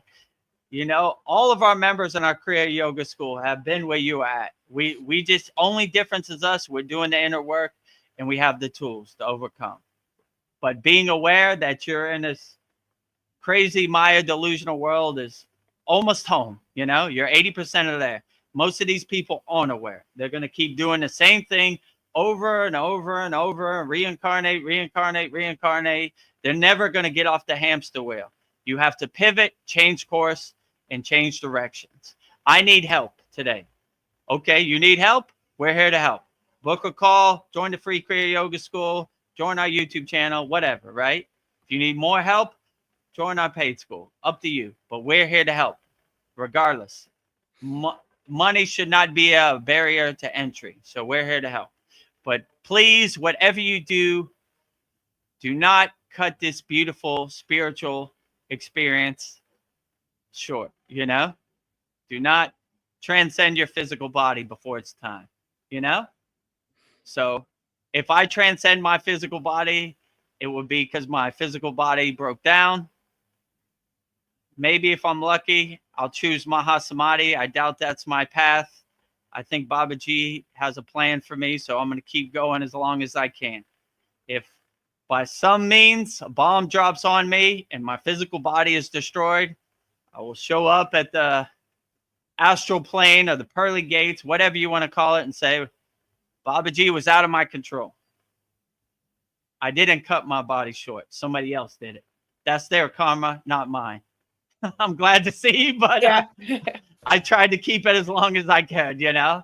But even if I wanted to transcend my physical body, I have the intuition that something would stop me, you know. I have to be on the front line holding up the white flag, you know. So that's never been a thought in my mind. Yeah. I kind of wonder what the spiritual root of depression is, but now, like, if I get depressed, I see it as an opportunity, like, to go quiet and like, why am I depressed? What is it that I need to do to look at this? What is it I need to fix? So I don't know. Yeah, and you kind of look at depression as like clouds passing in the sky. This doesn't serve me. How is being depressed going to get me out of what situation I'm in? It's not. It's kind of almost like things I'm attached to or been conditioned to attach to, but it doesn't serve me. So all these kriyas we do are trying to uplift us out of the pit of despair, you know, the pull of depression, no matter what it is, right? No matter what it is, we always try to stay blissful and happy and not get attached to it, not go down that rabbit hole, you know? And that was very hard for me in the beginning because I was a master of distraction. I was a master of conditioning. I identified with all these stuff, you know? So I thought I was the body. I thought I was the mind. And when I started to release that, I started to create distance or move back from the TV and become a detached witness. Like, I am not this depression. This is some clouds passing in the sky, some waves on top of the ocean. Doesn't serve me, you know? How is this going to solve my problem being depressed about this or sad about this? It's not. It's just something to drain your energy and something to let go of. Detach, let go. no sadness. Yeah. But take some work. I'm not going to sit here like it doesn't take some work, but anybody could do it. If I could do it, anybody could do it. So I was thinking like a good spiritual practice would be to like learning how to adapt to different situations would be a powerful skill to cultivate, but humans don't like change. But just learning how to pivot and like adapt to different situations would be a good exercise. So like get you out of that rut. Adapt, change course, pivot, change directions, no matter what happens. Realize that this doesn't serve you in the present moment, change course. Focus your energy, your bendu on what serves you in the present moment.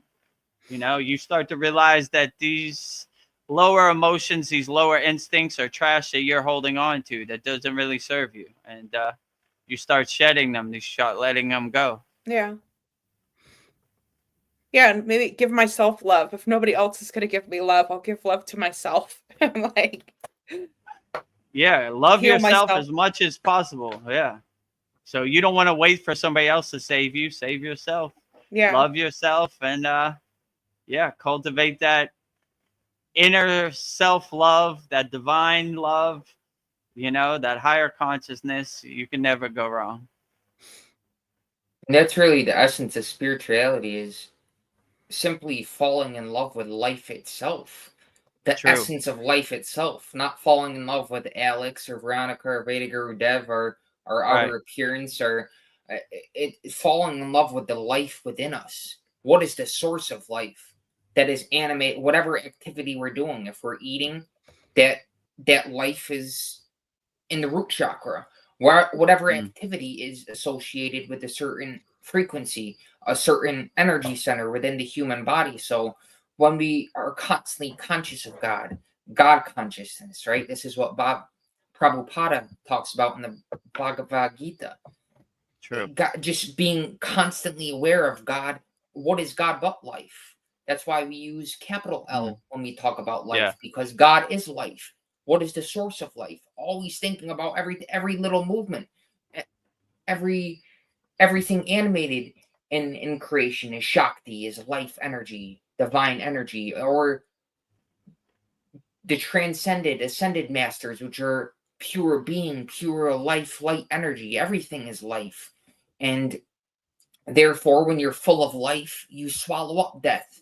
The lower level energies can't even touch you, can't get you, because you're a well of life. And you give this life everything around you unconditionally.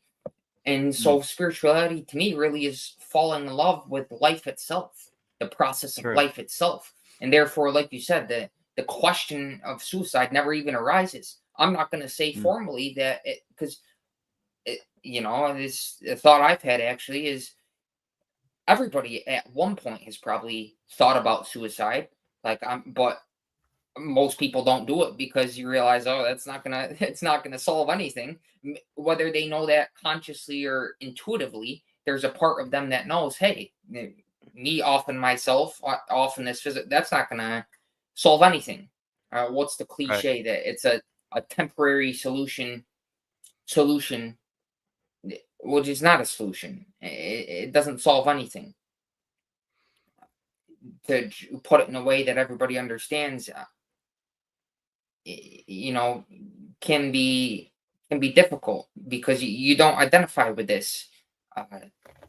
You realize you're something that continues on after this, and your state of consciousness, wherever you're at right now when you leave this body, persists. It gravitates to whatever realm that you're operating from while you're aware from within this. So that's why we want to be constantly aware of elevating our consciousness, so that when we do leave this body, it's not a matter of if, it's a matter of when. So why worry about it? We can never actually die. So let go of that fear, because the fear of death is the root of all other fears. That's the basis. Once you transcend that fear, then all other fears are out the window. And when you operate from fearlessness, then nothing in the world can get to you. You can't really touch you. You're kind of invincible, but at the same time, you're humble you don't brag about it. You're just simply grateful for it. Thank you for this. What I mentioned in a previous comment on your other live stream, Vedagurudev, you're a frontline warrior, bulletproof soul. Nothing can touch you because you're a bulletproof, because you don't identify with this temporary body. The temporary thoughts that arise in consciousness. You realize that you're the detached witness, something beyond this, something that is eternal.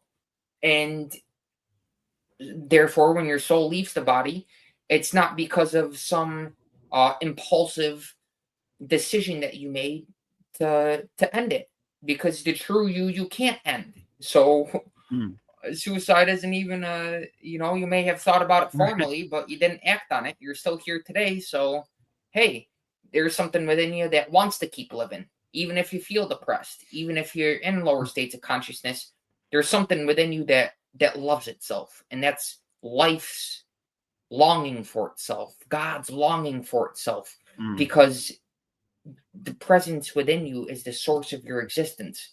So it's only natural that it wants to seek itself.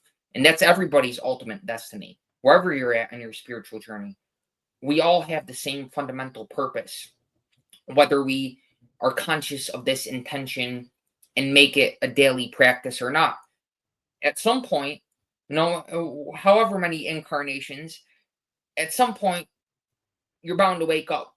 Whoever is it, we're all bound to wake up. I say you, but we're all, whatever point we're at. And our ultimate destiny is to realize our inner divinity. Well put. Yeah. How long have we been on here now?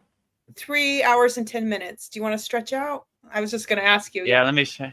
I think my computer's getting hot. I know it was starting to like fade in and out. It was. I'm gonna pop off. It's about midnight here in. Oh wow! I talk about circadian rhythm, and that's something that I've been. It's tough because sometimes, like, if I'm not tired, I'm not gonna sleep. So I'll sit up and meditate or create or whatever. But something that for a long time I've been trying to do is get in a routine, like a sleep routine, and it's tough because some days I'm up for a couple days and I don't, and other days so that's something that I'm still working on. But as far as the circadian rhythm, that's very important. So I know in another live stream, Vedagurudev said, go to bed around midnight, wake up at 6 a.m. It says that in Autobiography of Yogi too, like Sri Kisargiri, who's on is on the every word he says, I pay very close attention to. And although I never met him personally, I still worship what he says in his energy mentally and try to connect with that intentionally. And something he said in Autobiography of Yogi is, or Yogananda said about his guru, is that, goes to bed around midnight, wakes up before the sun rises. In essence, what that's saying, he didn't use these words, but he's in alignment with the circadian rhythm. That fire within him is aligned with the solar cycles, and his macrocosm is aligned with his microcosm is aligned with the macrocosm. So understanding the planets, all these are reflected within us, and to be sensitive to that energy, to the lunar energy, to the solar energy is important. Yeah. But I said all that to say, I guess, I'm going to hop off here at midnight, speaking a sermon in the morning at a volunteer center. So I'm grateful for that opportunity as well.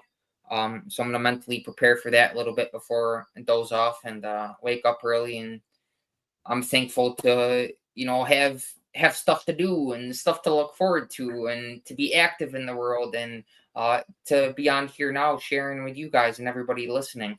This is a great opportunity as well. So I thank you for that. I thank everybody on here asking questions, and till the next one, enjoy the rest of your live stream, and I'm sure we'll be in touch.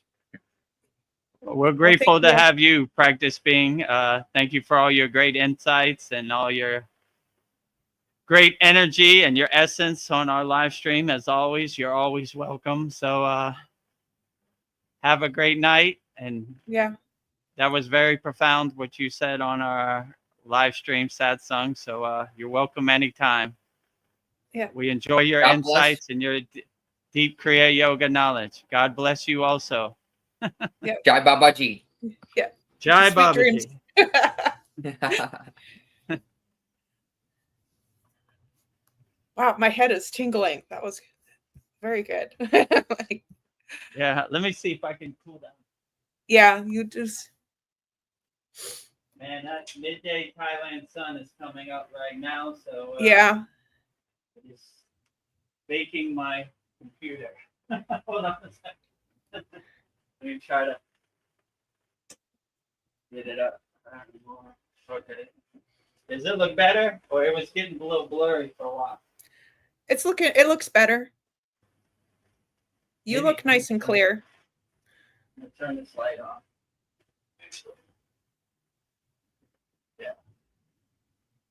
Okay. All right. Yeah, I think I'm better. There's a little delay, but it might be because it's cooling off. Yeah. Yeah, maybe it's getting better. Okay. How much Yeah, time like- are we at now? 3, right? We're 3 hours and 15 minutes. So Okay, we got 45 minutes to go. So yeah. if you have some questions on YouTube chat, put them in there. Man, sun is in Thailand is brutal. It must be like 100 degrees today. And the humidity is crazy. Yeah, if you feel like we need to pack it up, that's okay. No, it's okay. We go the distance. Yes.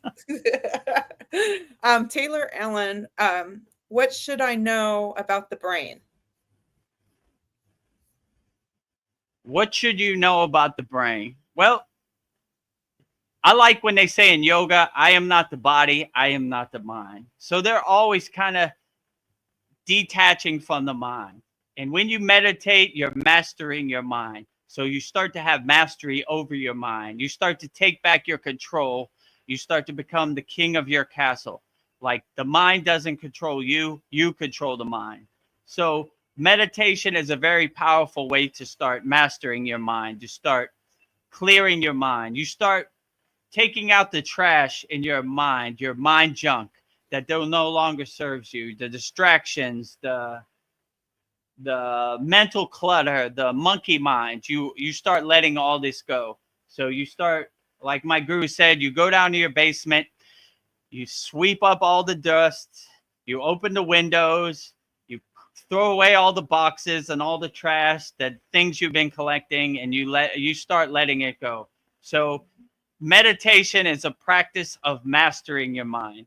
You take control. The mind doesn't take control of you. And it probably in the beginning, it's going to fight you a little bit, but you are the king of your castle and you do what's best for you and you control what your mind thinks. So you start taking control of the mind. The mind doesn't control you no more. You control the mind. So if you want some techniques to start mastering your mind, subscribe Vedagurudev channel and join our free Kriya Yoga School, freekriyayogamasterclass.com. If you really need help mastering your mind, book a call, Kriya Yoga Masterclass. Click on the red button. The calendar will come up. Pick a date and time that works best for you, and we'll try to overcome and master your mind. And if you like what we're doing and the tools we give you, and you want to join our paid Kriya Yoga School, go to Kriya Yoga Masterclass. There's a button. Join our Kriya Yoga School now. $50 a month, $250 a year. If I was you, I would join for the whole year. So you could go at your own pace. There's no rush, you know. You don't feel like you could go at your own pace. It's a process. It's going to take a little while, but you have the coaching, you have the people, you have the family that uplifts you in our Kriya Yoga School community. So that's how I would suggest to master your mind. And if you need some techniques to help you master your mind and overcome your mind, join our free Kriya Yoga School, freekriyayogamasterclass.com. There's some beginner techniques and give you some framework to help you on the path to master your mind. If you want more advanced level techniques, then join our Kriya Yoga School Masterclass. But by all means, we're here to help, and we want you to master your mind. So don't try to make sense of the mind. Try to overcome the mind. Clearing out the monkey mind, the mental clutter. Yes. You should be perfectly fine. What do you think? What do enlightened people know that others don't? Enlightened people, as my guru would say, are realized, self-realized, God-realized people. So they're just realized people, and most people are non-realized, right? They realize the higher truth that the divine oneness with God, you know, not the dualist perspective. God is over here, I am over here, I am God, and God is me. So all these kriyas, all these practices we do are constantly aligning our spine, our sushumna nadi, becoming an antenna with your inner divinity, realizing your true inner potential. So I would say the only really difference is they realize their true inner potential, and most people take their inner potential or Kriya yoga, spirituality as some woo-woo kind of thing or some mystical kind of thing that they can't do, you know? So Yeah. God is inside you as you, just all you have to do is realize it. That's probably the only difference. They realize their inner potential. Most people don't realize their inner potential. So, but becoming aware that you need some tools is pretty much 80% of the way home, in my opinion. So if you need some tools, we got some tools. We got some tools. I was thinking if I was to suddenly realize I've become enlightened, I wouldn't tell a damn person, but I think people would realize it. They would feel it. But yeah, I was just if you become realized, probably other people could feel it, but you can't give your realization to somebody else. You could just be a North Star or like a lighthouse to kind of show them the inner possibilities. They have to do the inner work themselves. So people think like, I always like when I see like a yoga program or whatever self-help program, I can give you enlightenment. Ding, you know, it doesn't work that way. If you don't do the inner work, you're not going to come to a higher state of consciousness. It's all inside you as you. Only thing we could really do at the Kriya Yoga School is give you the tools to help cultivate and enhance it. But you have to do the inner work, you know? It's not a microwave. It's not a lightning path. It's a individualized, personalized path that you have to do. So I could give you the tools, but you have to do the work. I can lead a horse to water, but I can't make it drink, you know? Yeah. So if you do join our Kriya Yoga School, I'll try to do my best to coach you and help you on the path, you know? But it all comes down to you doing your inner work. So anybody trying to sell you enlightenment, they're probably misguided. Sounds like some snake oil. Sounds like they're selling you the Brooklyn Bridge. Don't believe them. Yeah. I like on YouTube, I've been seeing a lot of AI yoga programs. It's not even a real person. It's an AI voice. And it's like, we can help you do chair yoga. You're not even real. Like, yeah, you're not even real. So you don't, yeah. Yoga, you have to test it, observe it, experience it, and feel it for yourself, you know? I forgot I saw something today, and they asked AI, if you could spend one day in a human body, what would you do? And it was basically like, I would love to feel how it is to love. I would love to feel how it is to feel the sun on my face, you know? I would love, it was all about feeling and experiencing, right? So even AI, it could give you some great information, some great text, but it can't feel. Kriya Yoga is experiencing and feeling. So don't take for granted what AI would give everything for. Yeah, that's the greatest thing about being human is that we can feel everything. Yeah, and even AI, a computer, knew this, right? Yeah. It wrote a long essay about like feeling and experiencing. something we all take for granted that it would give everything for. You know, when I meditate, I like to put my hand on my heart. And I know, like, like you put your solar panels up, or people put their hands in prayer. I like to just put my hand on my heart. So yeah, I don't. I want I to agree feel that too. everything. That gives you a nice connection, right? To feel Yeah. your heart, you know. Yeah. Like I was looking at one mudra I had in our YouTube video, and it was like that too. It was like hand on the heart, feeling the heart, you know, just feeling your inner essence, your inner potential, your inner energy. Yeah. What a true blessing, your inner divinity. So yeah, I agree. Was this a heart one too? That was kind of like this? Yeah. Yeah. Kaputta mudra. So this mudra is like cultivating your heart chakra, your anahata, which is basically, I like to think of it as a catcher's mitt, right? You're catching the unconditional love in your heart chakra. But kaputta mudra means cup dove, right? So it's like holding in the dove, the peace, the serenity, the stillness, the inner love, right? So I think that's a beautiful thing too also. Let me take the banner down. Why don't you do that one too? I like that. That looked good. Let me see. Which one? This one that you just did. Yeah. Let me find remove this. Oh, yeah, so you want to see how to do it? No, I was just thinking that would make a good thumbnail for you. So like a picture. Yeah. Okay, that looks good. Yeah, okay. I try to roll my eyes up to the crown of my head and cultivate my inner divinity. Yeah, so Kaputta Mudra in our Kriya Yoga School, our paid Kriya Yoga School, we have a lot of mudras, right? We just did a class with 16 mudras.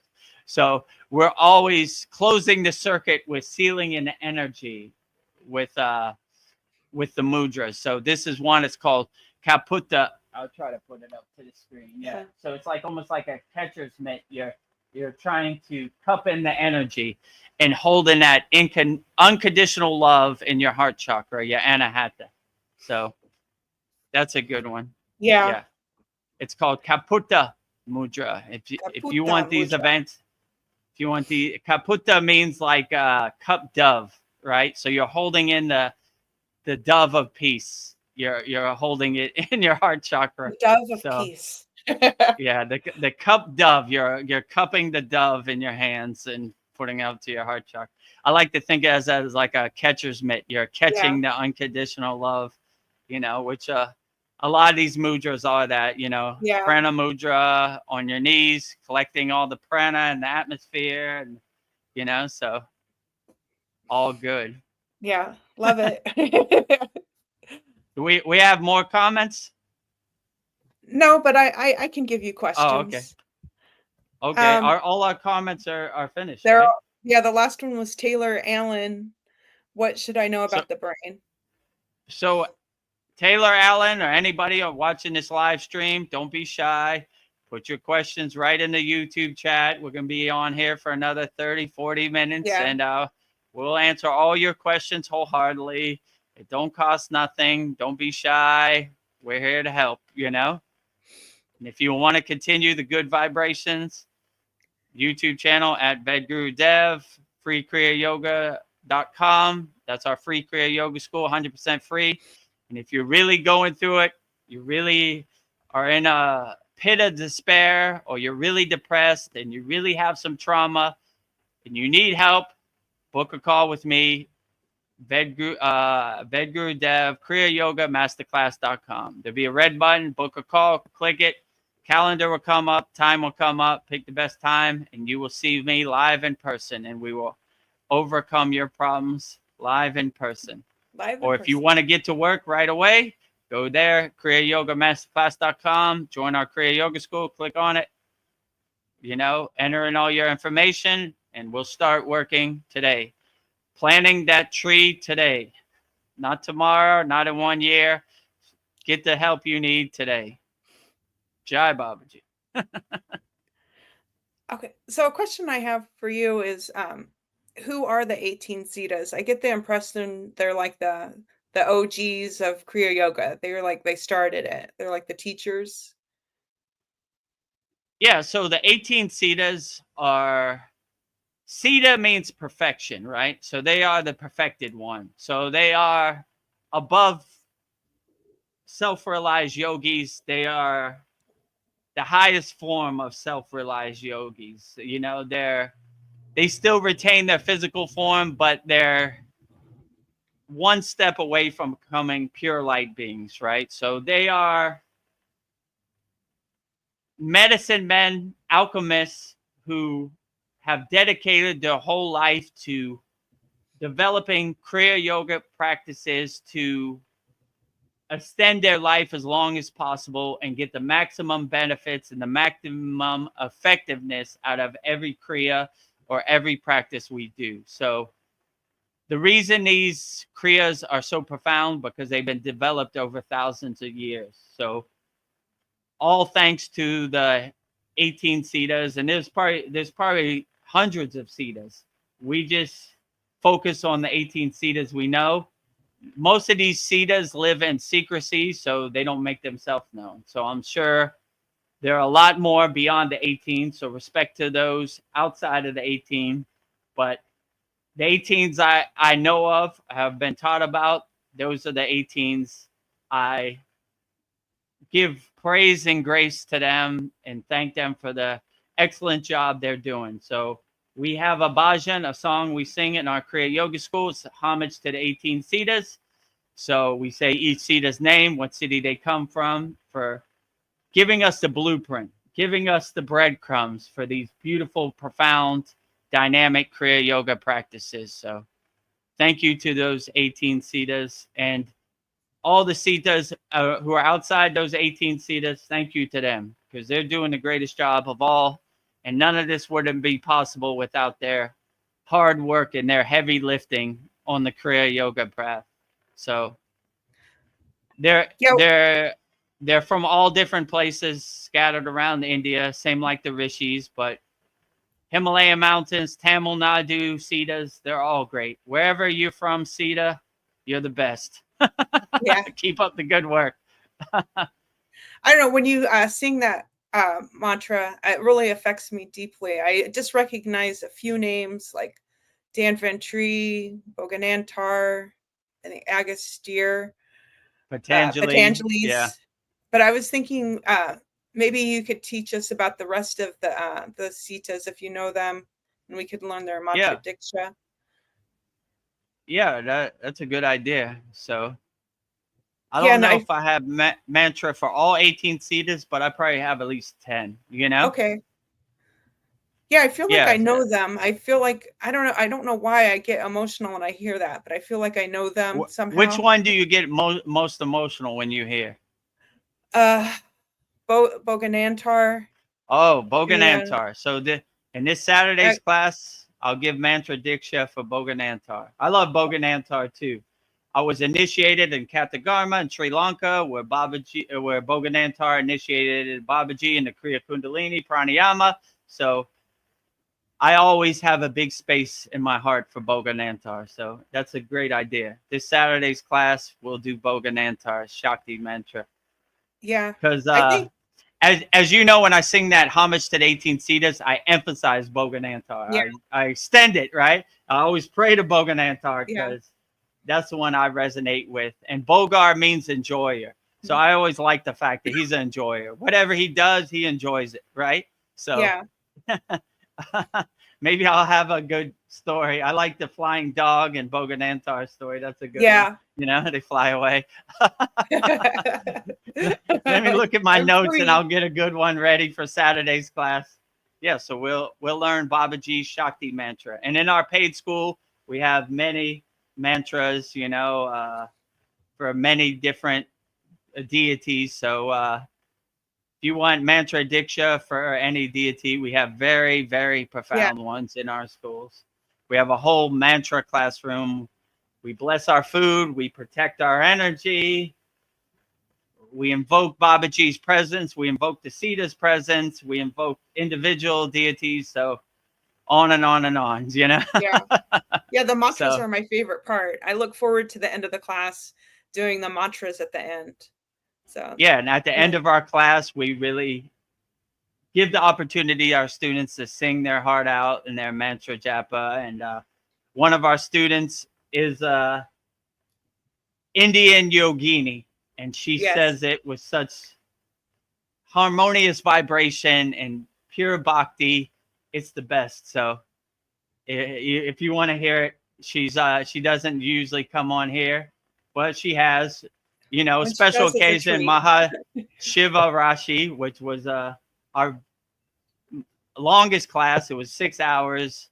We sang, all Shiva mantras from our heart 108 times over and over, told Shiva stories. So it's always a treat when she says the Yeah. mantra japa and the perfect tone and the perfect rolling of the R's and everything. So we were lucky enough in our last class to have her present. So hopefully she comes back and joins us as much as possible. Yeah. It's a true treat. I know she suggested a mantra or a chanting class. So I think that would be something up her alley. Yeah, that would be beautiful also. We could go through everything and she could correct our Sanskrit. Yeah. I'm looking at a butterfly. You see it? You just saw it, right? For a second? No? I saw something flick by really fast. I wasn't paying attention. It probably was a butterfly. So Yeah. that was 3 hours and 35 minutes. I'll have to look at that. I always get a good confirmation because when I see the butterflies or the birds, they try to stay out of camera, but every once in a while they'll give us an audience. Yeah. It's a good confirmation that they enjoy sharing our energy and our Shakti, right? They don't come around, right? They're like, I'm going to hover over here. I like how this feels. There's some good vibrations, Hopefully this guy, Vedagurudev, says his Om chanting. I like how that feels, that vibration. Yeah. So when I do my mantra japa, I sometimes have an audience of squirrels, cats, birds, Yeah. butterflies. So all are welcome, Yeah, last week the butterfly flew right into the camera and it was a big one. So beautiful. Yeah. Maybe they're shy today, they're trying to stay away, but yeah, still great. We enjoy their presence. They're always welcome. Any sentinel beings carrying positive divine energy, come one, come all, And speaking of the Sitas, Agastya was what they call Param Guru, which is the first guru, right? The high. Yeah. Besides the deity, the highest physical form guru, which the debate is out if Agastya was really a physical form person too, because they call him Shiva's policeman.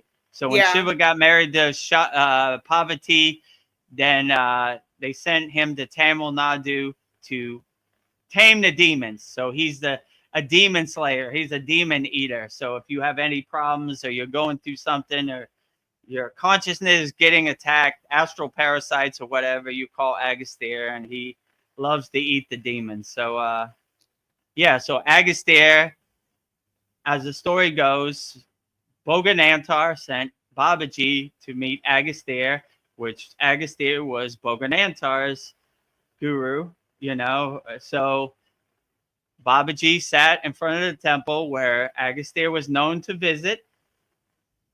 For 40 days, he went without eating. He said, I will not eat, I will not drink until Bhoganantar shows himself.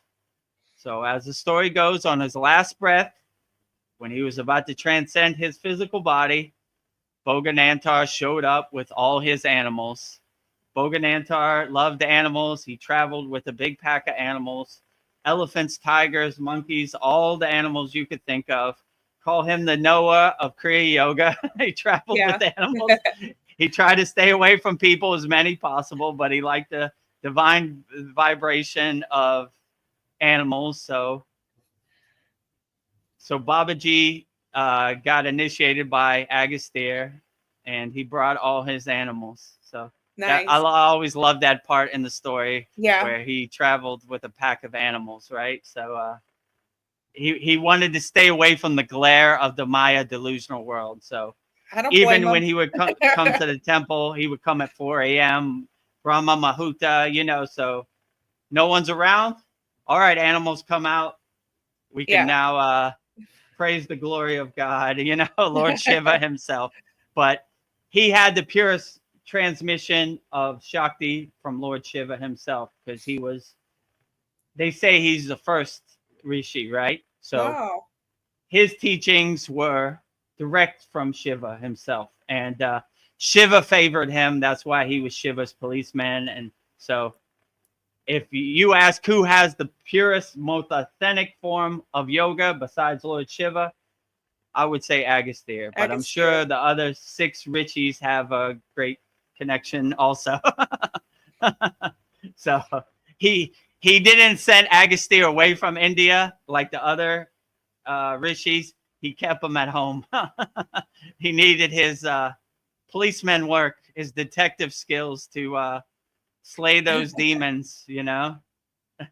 Yeah, I remember you showing us a picture of Agastya. He had a bit of a belly, but he looked like he could eat some demons. Like, He yeah, the demons are so delicious to yeah, Agastya. Yeah, and he he's so carries sweet. a copper pot, you know, like Yeah, I forget what they call that pot, you know, where he keeps his water, his blessed water, you know. So yeah.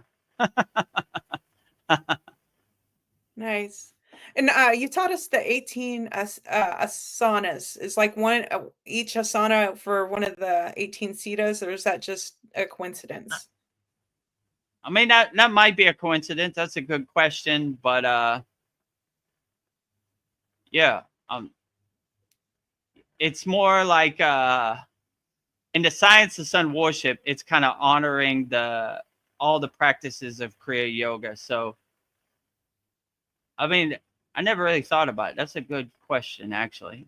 Why do we have 18 asanas and there's 18 siddhas? So Yeah, I'm I sure just there's some kind of correlation. I have to contemplate that one more. I don't really have a clear answer. that's okay.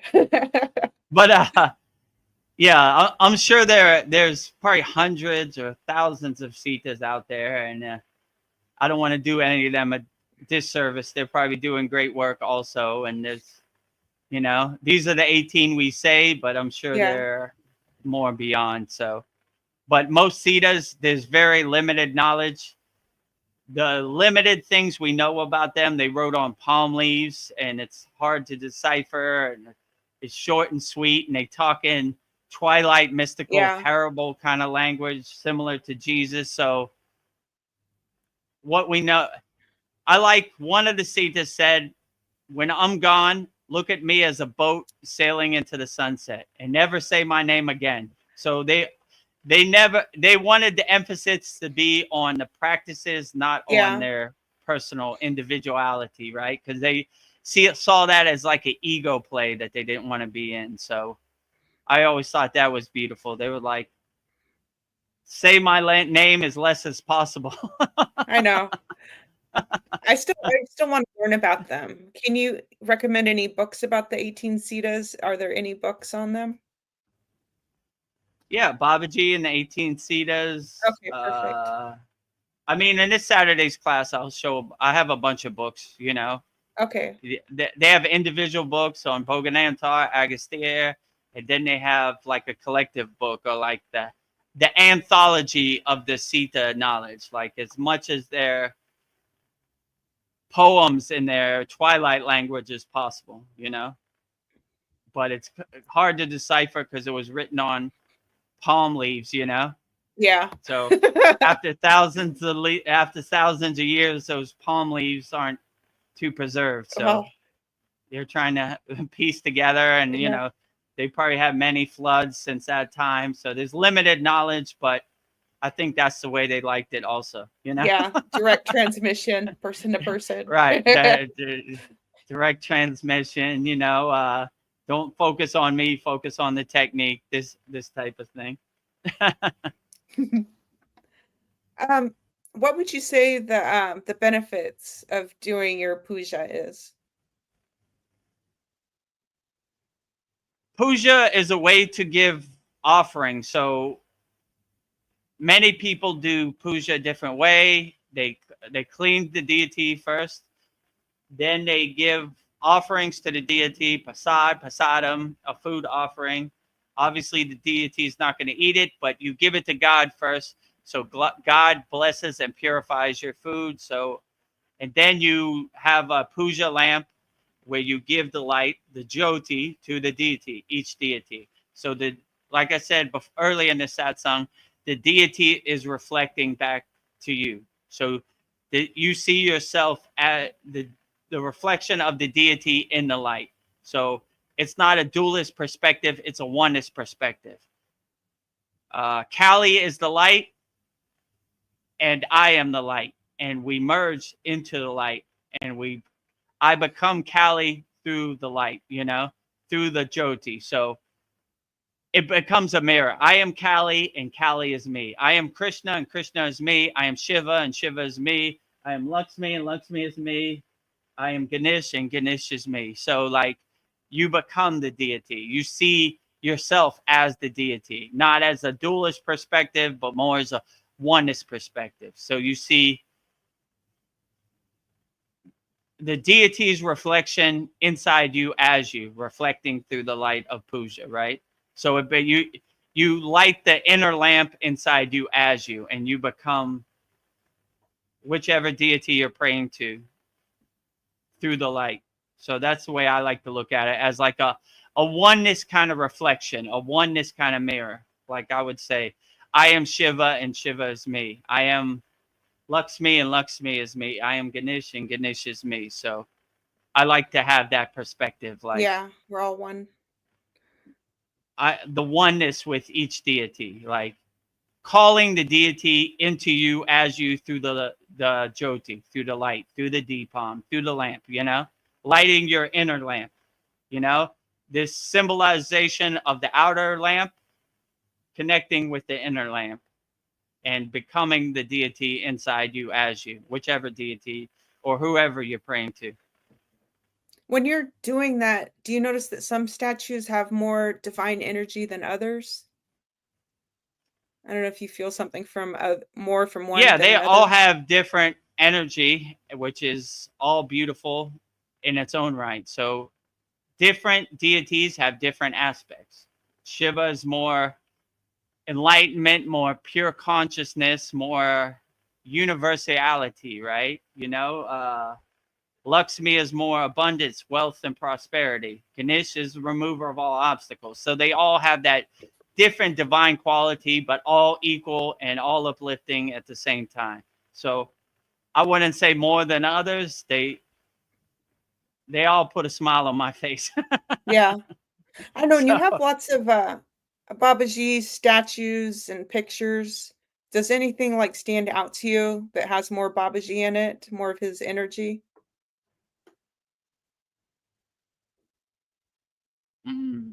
Maybe the statue, because I pray to it more, and it has more ritualistic things. It has more vibhuti on it. It has more mala beads on it, more raksha beads. It has more. It's more of an antenna, more radiating. But I say they all do. Even my cutout picture of Babaji, I could see smiling at me or winking at me sometimes. Or there's been many classes we had where Babaji is glowing, and he just won't stop glowing. Like I moved the camera, and he's still glowing. So, I mean, they all have great energy and great shakti, and I love them all. So, if I had to choose one to go with me and into moksha and the liberation, maybe I choose the statue, but that could change. Maybe I choose a different one tomorrow. Is the statue the one you got from the Himalayan mountains that you did went into the water, Satupon Lake 3 times in that video? Yeah, is that the same one? That is the statue. So that has personal individuality too. I'm looking at a butterfly. It's super big. It's like this big. It's right there behind my camera. It's just come behind the camera. Come right in front of it. It's like brown with like a border of yellow around its wings. Interesting. So hopefully it gives us an audience whenever it's doing its butterfly thing. can't control butterfly. They're free Yeah. birds. They're free Yeah. insects, whatever you call them. They're on their own time. So if Yeah. there's another one I just saw go over. So they're trying to stay out the camera. Maybe they were embarrassed last time they came too close, or they didn't know they would be recording, so they're keeping their distance today. So yeah, what was the last question? I got sidetracked That's by the okay. butterfly. I think you already answered it, that Babaji statue has a lot of personal significance to you because you went to the Himalayas with them. I cleansed it. I bathed it every day in the Satupon Lake, Satupon Tao, the holy lake where gods have bathed, in the abode of Babaji. So it resonates with that Babaji energy. So yeah, I guess that has some personal significance, Yeah. the statue.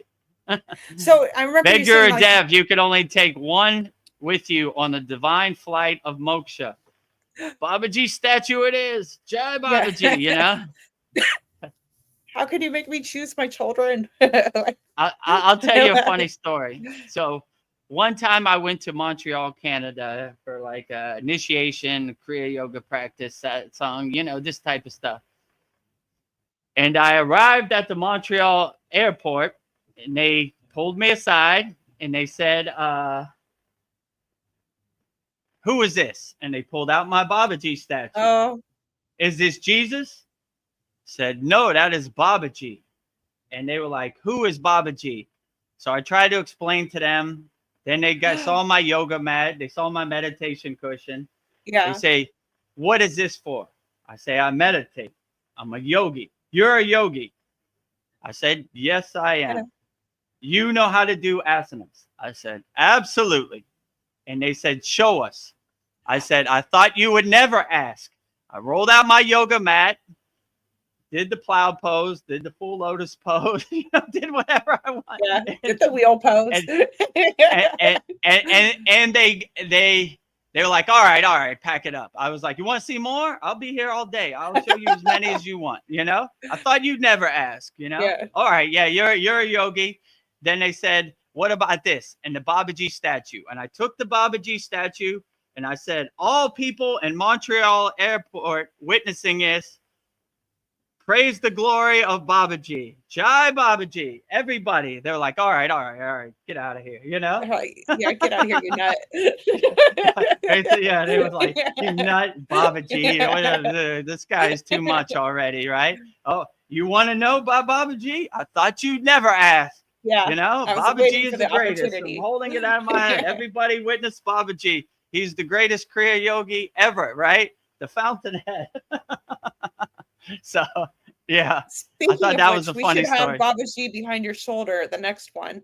Yeah, actually, that was something I forgot. I meant to bring out my Babaji and Mataji statue.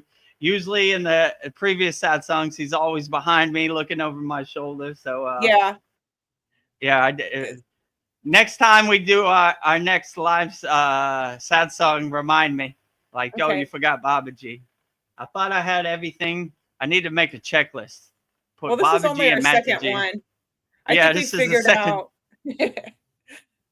how to keep the computer cool. Now that'll be the next thing.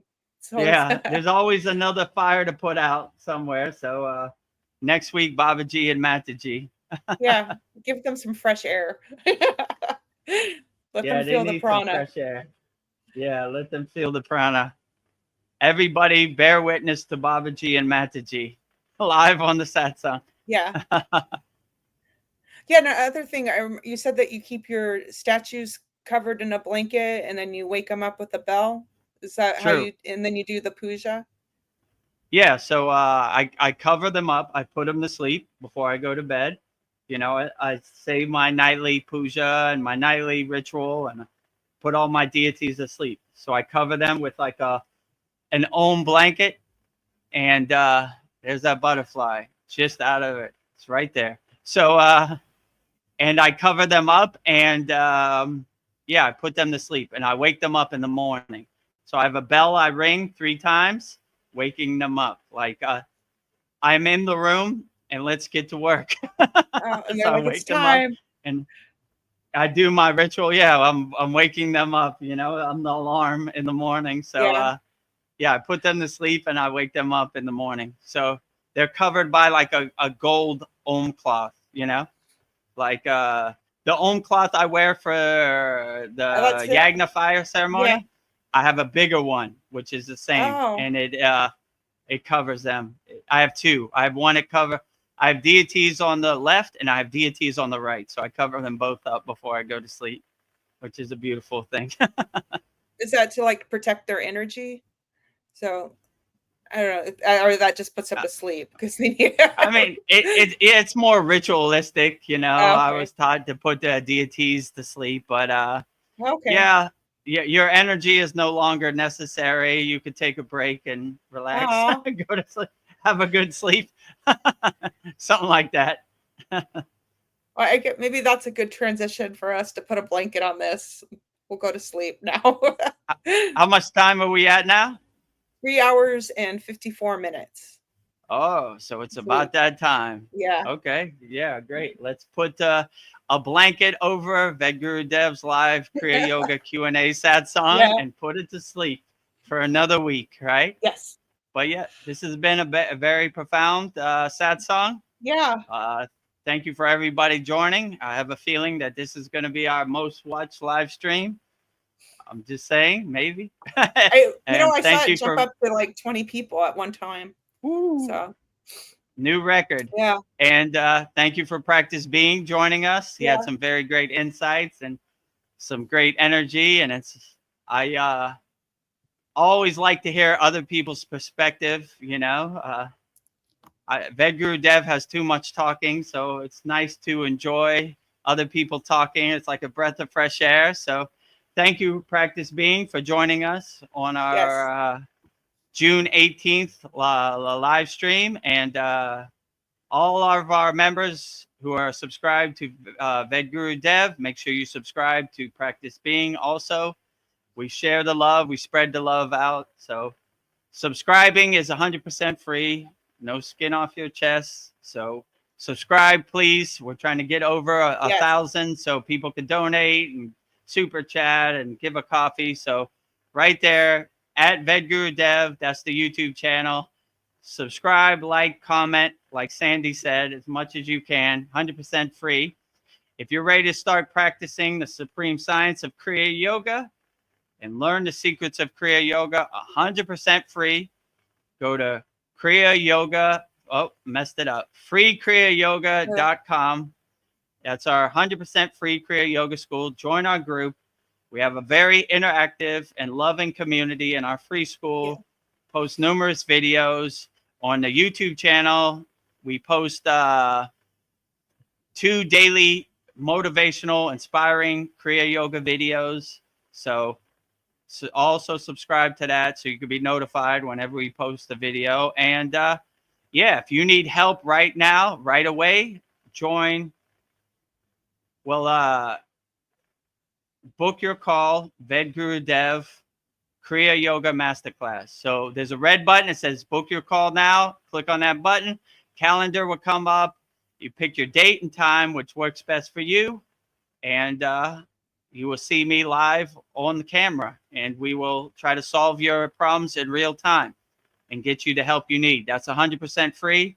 And if you enjoy the value and you want to start practicing advanced Kriya Yoga, join our Kriya Yoga Masterclass. Again, you go Kriya Yoga Masterclass, click on the button, join the Kriya Yoga Masterclass now. It'll take you right to our school, sign up, and I will personally coach you on the path of Kriya Yoga and make sure you get all the benefits and results. All I ask, like I always say, give me 30 days. If you don't feel results, if you don't feel uplifted in 30 days, then you can cancel. But if you do feel uplifted in 30 days, then let's continue the journey. But I will walk this path. I will coach you. I will go on as many calls and do as much as it takes to get you the benefits and results you need from practicing Kriya Yoga. So I guess that's about it. Yeah. As I do every satsang, I will give you Babaji's phone number first. Babaji's phone number is Om Kriya Babaji Namo Om. I will say it 3 times. If you're going through something and you need Babaji's help, call Babaji with this mantra. I will say it 3 times. Om Kriya Babaji Namo Om. Om Kriya Babaji Namo Om. Om Kriya Babaji Namo Om.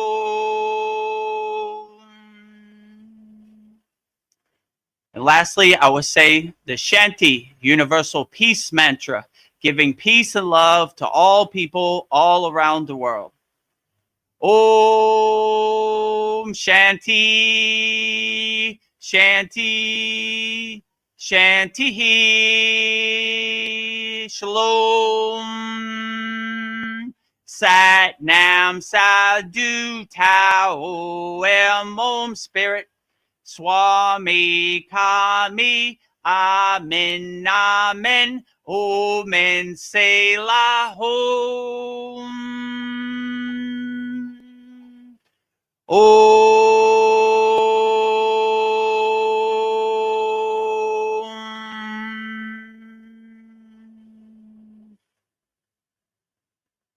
I didn't know how much emotional pain I was carrying until Kriya Yoga helped me face it and release it. It is gentle, but it goes deep. If you're dealing with emotional wounds, anxiety, or old trauma, this practice could help you come back to your center. Book a free call at kriyayogamasterclass.com or join my free school at freekriyayoga.com. Kriya Babaji Namo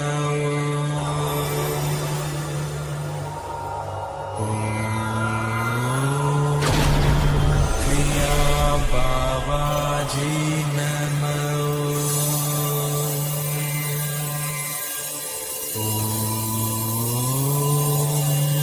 Kriya Babaji Namo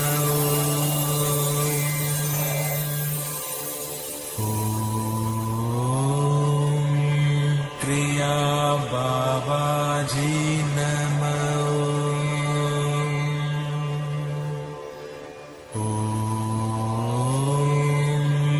Kriya Babaji Namo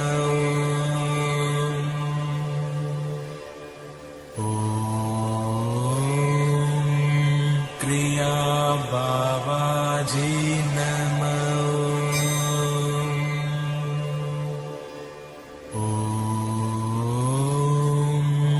Kriya Babaji Namo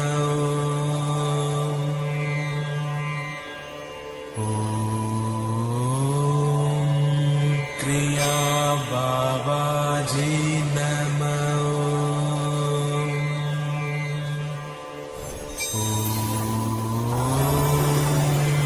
Kriya Babaji Namo